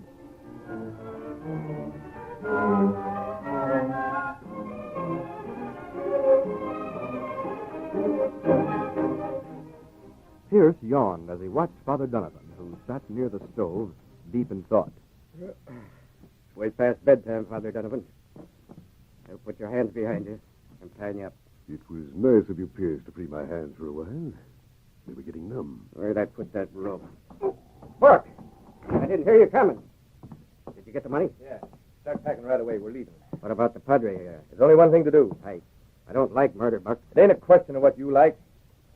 Well, Father, I guess it's the end. You want to take it standing up or sitting down? Standing up. And looking right at you. Think that'll make it tough for me, do you? Nah, it'll just make it easier to hit you between the eyes. Drop that gun. Get him, King. Hey, what the... No! Oh, you don't... Get him off of me! My arm! Get away, you dirty... All right, King, back, fella. I've got his gun. Now get up, you. Watch him, boy. You're a Murphy. Yes. And you must be Father Donovan. I am. I wasn't sure, Father. That wallop you gave Pierce. I didn't think a priest could hit like that. He was about to shoot your dog. Sometimes even the church finds force necessary. Well, if you hadn't hit Pierce, I'd have had to shoot him. You saved his life. And you saved mine. You and that dog. That dirty cur. Quiet, you. It was because of King, Father Donovan, that I knew this man to be a fraud. I hoped, by following him, that he'd lead me to you. King had no trouble in trailing him. He looks like a wonderful animal. You'll find that he is, Father, when you know him better. All right, boy, I'll take charge of the prisoner. You go on over and get acquainted with Father Donovan.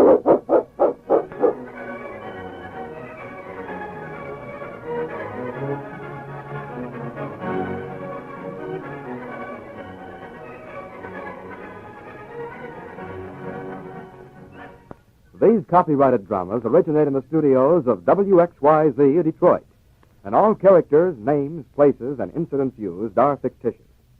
They are sent to you each week at the same time and reach you from our transcription studios. Hal Neal speaking. This is the Michigan Radio Network.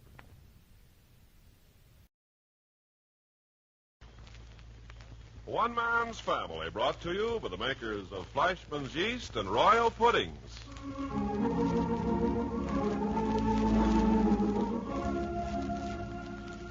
One Man's Family begins its 16th year in radio today by rededicating itself to the American home and to the mothers and fathers of the younger generation and to their bewildering offspring.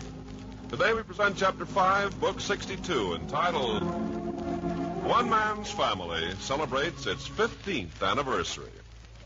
From 1932 to 1947. Goodness. That's right, Mom. From Herbert Hoover to Harry Truman. From Flapper to Bobby Soxer. From WPA to OPA. Yes, Cliff, I was just going to say, from the Great Depression, when there was plenty of everything and no money to buy it, to plenty of money and nothing to buy. 1932 to 47. From the period of the great American isolation through our greatest war to our present conviction that we are part of the world community. 15 full years. 15 historical years. 15 dramatic years. The end of Prohibition, the Great Depression, the rise and fall of Hitler and Mussolini, the rise and fall of gang warfare in the United States. The rise and fall of women's skirts and their rise again. Yes, 15 years is a good long span. Why, just imagine it. There are young men and women walking the streets today who can't remember time when one man's family didn't exist. I can hardly remember myself. Yes. And through all these years, one man's family has had one central theme, one main purpose for being, the American home, the American family. The paramount thought being that so long as the American family survived, these United States would remain safe and secure. Oh, yes. Throughout the years, one man's family has meant many things to many people. There was, for instance, the wife who wrote that her husband's last deathbed request was to hear the Barbers, and afterwards closed his eyes and went to sleep. And the young man who was arrested in Chicago for purse snatching, only he said he didn't do it, that he was listening to one man's family at the time. And he told the judge the story of that week so completely that he was acquitted.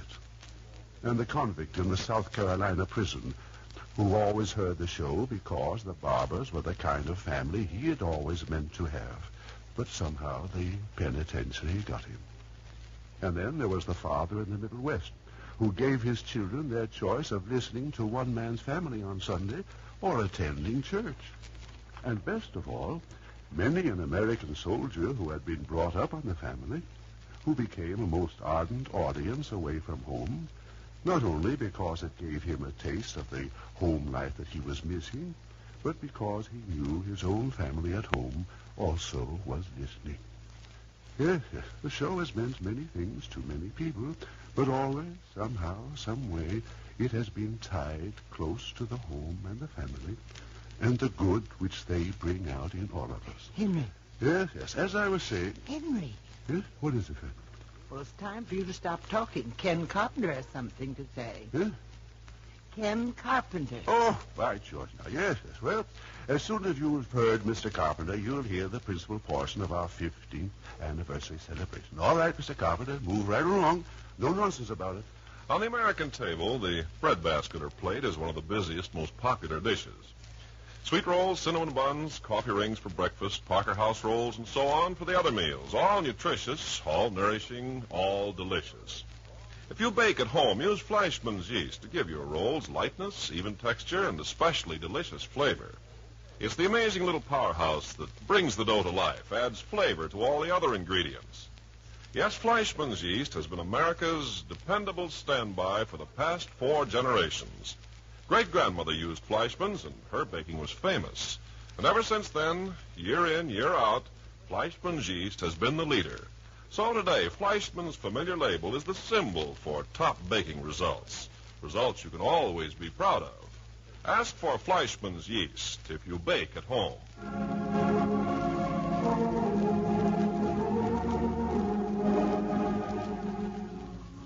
Now I'm going to turn the show over to Paul. Thank you. As we said in the opening today, on the beginning of our 16th year, we are rededicating one man's family to the American home and the American family. For 15 years, this has been our principal theme, as we're going to demonstrate for you in a moment. But first, may I suggest that today, more than any time in your memory or mine, the need for the home and what the home stands for is most vital. That now, if ever, there is need for the moral strength, the unswerving integrity, the basic Christian ethics and tenets, which are the stuff the American home is made of. We hope to prove to you the urgent, crying need for a revitalized family life today. And now, to go far back into the pages of one man's family. This is what we said on April the 6th, 1934. Clifford, please. In these United States, we pride ourselves that all men are born free and equal, that there is no royal family set apart from the rest of us. I think this is a mistake. I think there's a touch of royalty in every conservative, firmly established American home. I believe the children of these homes are born to the purple. They have behind them glory and honor and dignity and tradition. Just as surely as empires were molded by the will of kings, so this nation is molded by the will of the American family. And just as surely as empires crumbled under the touch of dissolute, degenerate monarchs, so this nation will fall away with the corruption of the American family. Observe, a bit of something to think about. You know, I can remember Dad saying that to us way back there, just as plain as though it was yesterday. 1934. Goodness, Cliff, you and I weren't dry behind the ears yet. You couldn't have told us that then. How true, how true. Goodness, we were young. You were young. What does that make me? Bottle baby, no doubt. Well, that's what we said in 34. And now, here is what we said in 1936. Mom, will you do the honors? Already, Paul? Here, Mom, put on your glasses. Oh, goodness. Where's that copy you gave me, Paul? Right in your hands, Mother. Of course. Now, Paul. Yes. This is what we said in 1936. Marriage is the gateway through which a man or woman obtains personal experience in the field of human relations. Parenthood is the opportunity for putting that experience to practical use. Parents should not say, we shall have children because it is our God-given right, but rather we shall have children because we are able to give them intelligent, physical, mental, and moral training. Mother love may be beautiful, but mother love combined with intelligent discipline is the force which turns children into normal human beings and good citizens. Misdirected and misguided offspring results in one of civilization's most appalling wastes and expensive problems. For an undisciplined, unprincipled child grows into a useless citizen, another human life wasted, another burden for civilization to bear. Good citizens are necessary to civilization, but good parents are obligatory if civilization is to continue. Exactly. You still agree to that, huh, Dad? More than ever. Oh, yes. What a waste of time and effort and pain and worry to go to all the trouble of conceiving and bringing a child into the world only to abandon him to indolence, dishonor, and disreputable habits. And yet I think I'm going to be able to bring you proof that this is exactly what a large portion of our parents are doing. Oh, no, Paul. Well, don't rush me. We'll get to that presently. Just now, Claudia, you're going to read us what we said about family life in June of 1937. What Dad said. Huh? See if you remember saying this 10 years ago. Ooh. In this day, with gods of finance and the gods of power tumbling in a shower of unutterable chaos on every side, and with the very foundation of nations trembling on the brink, it is only natural that each of us should be looking for something firm, something staunch, something honest to which we can cling. Something that neither fire, nor flood, nor earthquake, nor avarice, nor greed, nor war, nor the rumor of war, can shake from its deep-rooted foundation. What is that something? In these United States, we have the American family. So long as the American family shall live, with its wholesomeness, with its ideals, and its basic principles of discipline and citizenship, we have little to fear.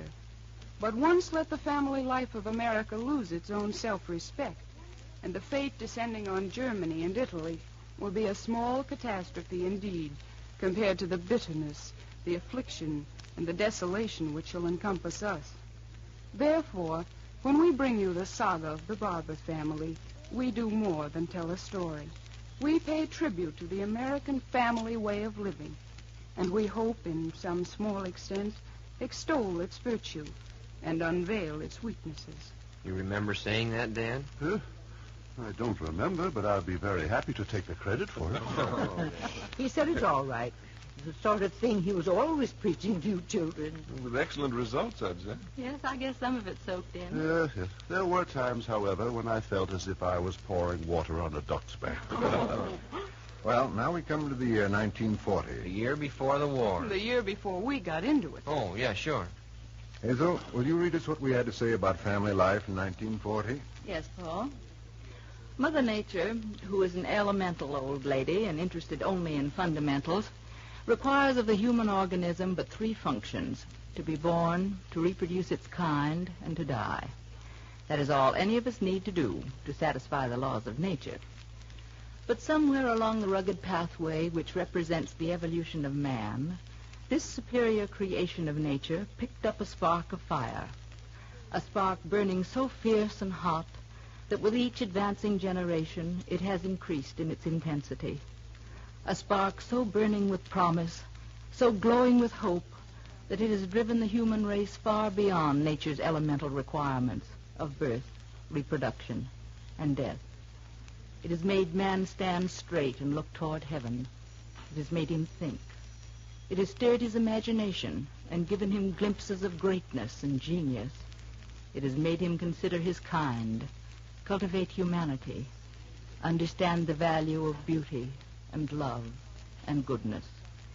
And greatest of all, it gave him the power of conceiving and creating the family home as we know it today, the greatest, the most important of all man's creations. That is, the home. I say that's an excellent thought. Man's greatest achievement, the home. That's okay.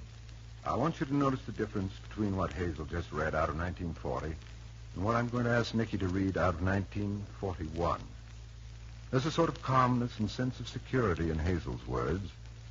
Now listen to what Nicky reads just a year later. Please, Nicky. Right on. Today, the American family as a unit of society is more precious, more deserving of care and cultivation, and at the same time in more danger than at any other period in our national history. For we can promise you that out of the welter of strife and disorder in which the world is now engaged is coming great change. Practically nothing will be the same. We have seen one government after another submerged. We have seen peace-loving people forced to pull the plow out of the furrow and beat it into an implement of war. Right here in these Americas, we have seen, in a few months, weakling airplane factories blossom into a gigantic major industry. Shipyards which haven't turned out a vessel in years suddenly bursting into life and energy. We've seen our men in uniform again, marching up and down. We've made Iceland an outpost, and our South American neighbors have suddenly become nearer and dearer. And in the plethora of jobs, the WPA has become one of the dodo birds of the past. And wages have gone up, and prices have gone up, and everywhere there is change, change, change. The government is modified to meet these times. Our banking system is modified, and our tax laws are modified. And our institutions of learning are modifying their views. And every other institution, by reason of necessity or convenience or circumstance, is modifying its activities. Even the minds of men are thinking new thoughts, uncertain thoughts, worried thoughts, but still new thoughts. The businessman, the laboring man, the farmer, the industrialist, the politician, all are sitting in the anxious seat of change and uncertainty. And there is only one place where the American man may go for refuge, for comfort, for security: the bosom of his family, the American family. Nations may fall, institutions be dissolved, great men be brought to their knees. But so long as the American father can close the door of his home against the world, so long as the American mother can gather her children about her to love them and teach them, so long as the American child can have the granite solid foundation of the home to cling to, family love to warm the heart, and family continuity to give him a belief in and a hope for the future, all is not lost. In a word, so long as the American home exists, America itself exists. But beware, the American family is not modified with the changing of other institutions. There is the danger. It must be warmed and watched and nurtured as never before, lest it slip through our fingers and is gone, as many other things are being lost to us in these restless, urgent days. Beautifully done, Nicholas. Oh, yes. But did you notice the urgency, the sense of a need for preserving something important? Yes. What I read had a feeling that we possessed something precious. What Nicky read hinted at a dread of losing it. Yes, there was undoubtedly a great transition in American living from the early part of 1940 to the end of 1941. Oh, there was indeed. And now we come to 1947. Oh, we're jumping the war years completely? Yes, we're doing that deliberately. What we feared, what we dreaded might happen in 1941 is becoming a reality in 1947. Hazel, will you read this letter which we received a few weeks ago? When you've read it, I'll explain further. Miss Paul. Office of the Director, Federal Bureau of Investigation, United States Department of Justice, Washington, D.C., March 29, 1947. Dear Mr. Barber, on Sunday afternoon, March 23rd, I listened to One Man's Family, as is my custom on Sunday, whenever it is possible to sit down with the radio. I did want to drop this personal note to tell you how deeply I appreciate the splendid manner in which you developed the necessity of building up the home and the need for emphasizing constructive family life. I thought the program was particularly well done. The need is so great that this point cannot be stressed too frequently, and possibly by conference, emphasis and impression can be made. With best wishes and kind regards, sincerely yours, J. Edgar Hoover. Hey, a pat on the head right from the top. Golly. But that's not the point. The important thing is that even our leaders in Washington are worried about the American family and the carelessness and laxity of today's parents. And just to emphasize Mr. Hoover's point and to demonstrate what One Man's Family is still emphasizing after 15 years, I want to repeat what was said by Jack and Dad on the show of March 23rd. Go ahead, Jack. Dad, you've had more than 50 years now of being a family man. Yes. What do you think of it? Huh? Would you devote yourself to a wife and home and family if you had it all to do over? What a question. You would? Certainly, with all my heart. You really honestly feel that the end achieved is worth all the years of trouble and effort it takes? I do. Well, there are a lot of people in the United States who don't think like that. Well, you mark my words, Jack. If American home and family life fall into disrepute, then the people of this nation are going to feel real tragedy. Because if we lose our ideals and our humanity and our godliness and our love of justice, which are the virtues taught in the home, if we lose all these, then we're a nation without a heart. We're a ship without a rudder. And just as surely as you and I are standing here, we'll drift into the chaos that has fallen upon the rest of the world. We'll be a people at the mercy of tyrants. In one generation, we'll be an ignorant, drifting, helpless people. A nation at cross purposes. A lost nation, ready to be swallowed up by the first outside power to come along. Dad, you really feel the American home and family is that important? The American home is the backbone of this nation. The American family is the lifeblood of American democracy, the seed of our way of life. If we let that seed die, if we kill the divine spark, then we've killed America. Well, when you come to think of it, that's one of the first things Hitler did in Germany. Broke up families, made a mockery of marriage and home ties, put a prize on license and illegitimacy. Yes, I'll never believe that the great body of America will give way to any such business. And I quite agree with you, Henry. We'll never fall to such a level. Of course not. Naturally. Are you all so sure about that? Hey, of course. Huh? What are you driving at, Paul? Well, now we come to the climax of this whole business. In the March 24th issue of Life magazine, there was an editorial headed The Family. I'm going to read you a portion of that editorial, and if when I'm finished you still feel so smug and secure in where we're headed, I'll be interested in hearing you say so. In heaven's name, Paul, read us. What is it? It begins this way. There is strong evidence that the institution of the family, not only in the United States, but throughout Western civilization, is at a crisis. Some people are more alarmed about it than others, but certain statistics are painful indeed. For instance, 1 out of 3 American marriages now ends in divorce. John Haynes Holmes, on a recent radio broadcast, said, "What's wrong with marriage, you ask? Our society is sick. Our social order is going to pieces." And a few days before that, Dr. Carl Zimmerman, Harvard sociologist, told the American Social Hygiene Association, "Evidence indicates that our middle-class family system has reached its maximum demoralization, or will very soon. If left alone, the family system will break up before the end of the century." The family is not a biological necessity.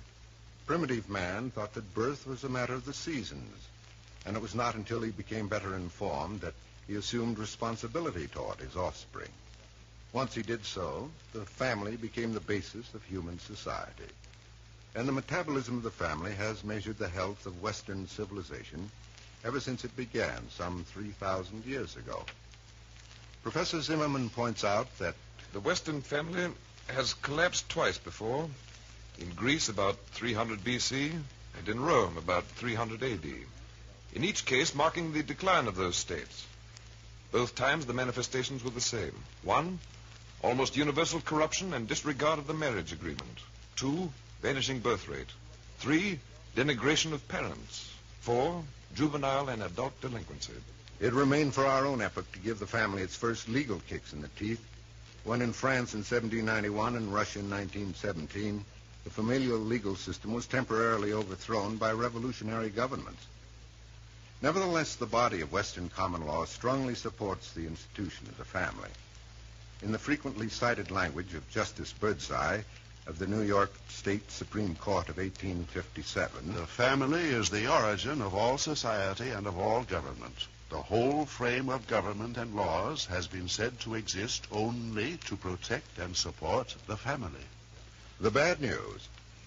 Most social scientists are agreed that the family, particularly the American family, needs all the support and protection it can get right now. Some of them point out that our family system is undergoing the Greco-Roman style of dissolution in all its 4 tragic phases. 1, we are witnessing an intercontinental divorce spree, and the all-round champion is the United States, where about 1 urban marriage in 2 goes on the rocks, thus approximating the record hung up by the Bolshevik free lovers prior to Russia's familial reformation of 1936. And nobody knows how many American upper-middle-class families are precariously held together because the partners feel that the Internal Revenue Bureau doesn't leave them enough money to support separate establishments. The morality of this situation is no less extraordinary than the statistics. As Dr. Holmes has truly said, when a woman takes a 4th husband who is finding in her a 5th wife, they have no more to do with marriage than prostitution has to do with chastity. 2, the sociologists draw another parallel between the classical and the current family crisis in the international sit-down strike against motherhood, which has been accelerating since the Industrial Revolution. Here again, the United States is well up front. 44% of our families have no children at all, and 22% have only 1. At this rate, the United States will begin losing population by 1980. 3, sociologists Austin L. Porterfield and H. Ellenson Sally find the old sex morals so broken among all ages and classes that it is becoming increasingly difficult to define sex delinquency, and perhaps meaningless to try to do so, except in certain types of behavior involving cruelty and exploitation. 4, if parents are showing less respect for children, children in the classic mode are showing less for parents and everybody else. J. Edgar Hoover's number 1 job is protecting our atomic secrets. Number 2 is curbing juvenile crime. The recent batch of laws requiring premarital health inspection and cooling off periods prior to marriage licensing are nothing more than a recognition by the state of the decline of parental control. Why? As social scientists see it, the chief enemies of the Western family are the selfishness and brutality of our age. They see these qualities arising in part from our family degeneration and then returning to further the family's destruction. To some sociologists, incidentally, the wholesome family means a permanent pair of parents and at least 3 children. As an institution, of course, the family needs no defense. It is the traditional seat of humanitarianism in the human race, the center of all important informal child education and personality development. The wealth of nations does not consist in natural resources, but in the character of the people. No one can seriously deny that the family is the basic cell responsible for the production of those people and that character. Every remedy proposed for rescuing the family today was grasped at in one way or another by the Augustine Caesars in their attempt to restore the Roman family in the last 2 centuries of the empire. They may work now. They didn't work then. But if the sociologists offer us dubious hope, we can look elsewhere. The problem is moral as well as social. And what we have that the Greeks and Romans didn't have is a universal moral code, the most important of whose codicils is the definition of right and wrong, familial no less than personal. The strongest foundation of Christian society and the Christian family is a Christian conscience and a Christian heart. Huh? Why, if that's all we've got left, then it's time we all got down on our knees and prayed. Sure, yes. Is it any wonder that we've made the home and the family our theme for 15 years? And we'd better continue to do so, now and so long as we're able. We are dedicated and rededicated. This is the BBC Home Service and the British Forces Network in Germany.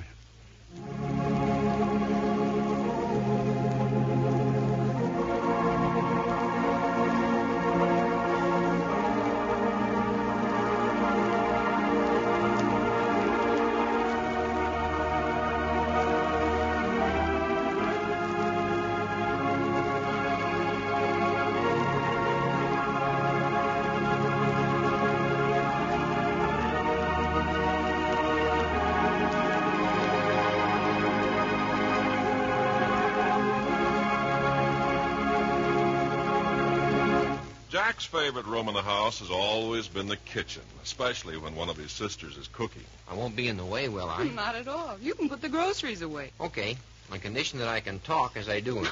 I'd like to see anybody stop you. Fleischmann's yeast goes in the refrigerator. Wonderful stuff, Fleischmann's yeast.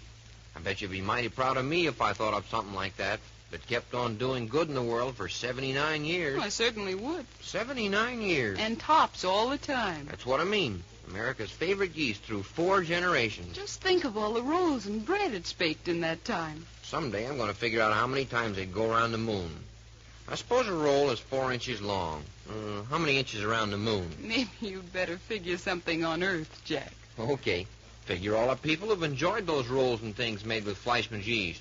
Why, standing shoulder to shoulder, they would cover continental United States. And Alaska, maybe. And then some. Boy, it's a lot of happiness all in one piece. And all from these yeast cakes. Well, put them in the refrigerator. They're getting warm in your hand. Let's see, 79 years times 3. Yes, Fleischmann's yeast is first choice today, just as it has been for the past 4 generations. If you bake at home, make sure of the flavor that calls for more. Get Fleischmann's yeast. It's the amazing little powerhouse that brings the dough to life. It raises the dough, makes it light and airy, gives you even texture and delicious flavor. So follow great-grandmother's example. Look for the famous familiar label.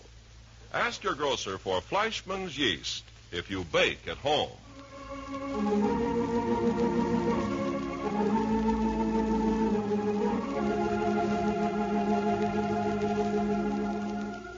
You've just heard Chapter 5, Book 62 of One Man's Family, written and produced under the direction of Carlton E. Morse for the makers of Fleischmann's Yeast and Royal Puddings.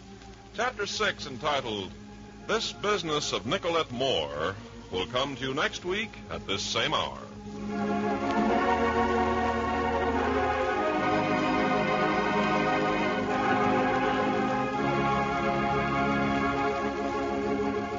You're worried because food bills seem to be getting higher and higher? Well, then make a note of this. Royal puddings still cost only a few pennies a serving. And what a grand dessert they are.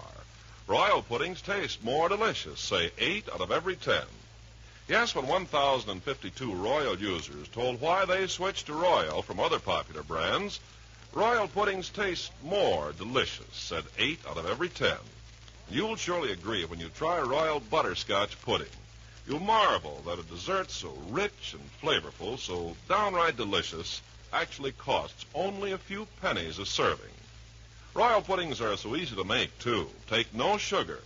So no wonder women buy more Royal puddings than any other kind. Be smart. Serve Royal puddings several times a week. You have 3 tempting flavors to choose from. And remember, they cost only a few pennies a serving.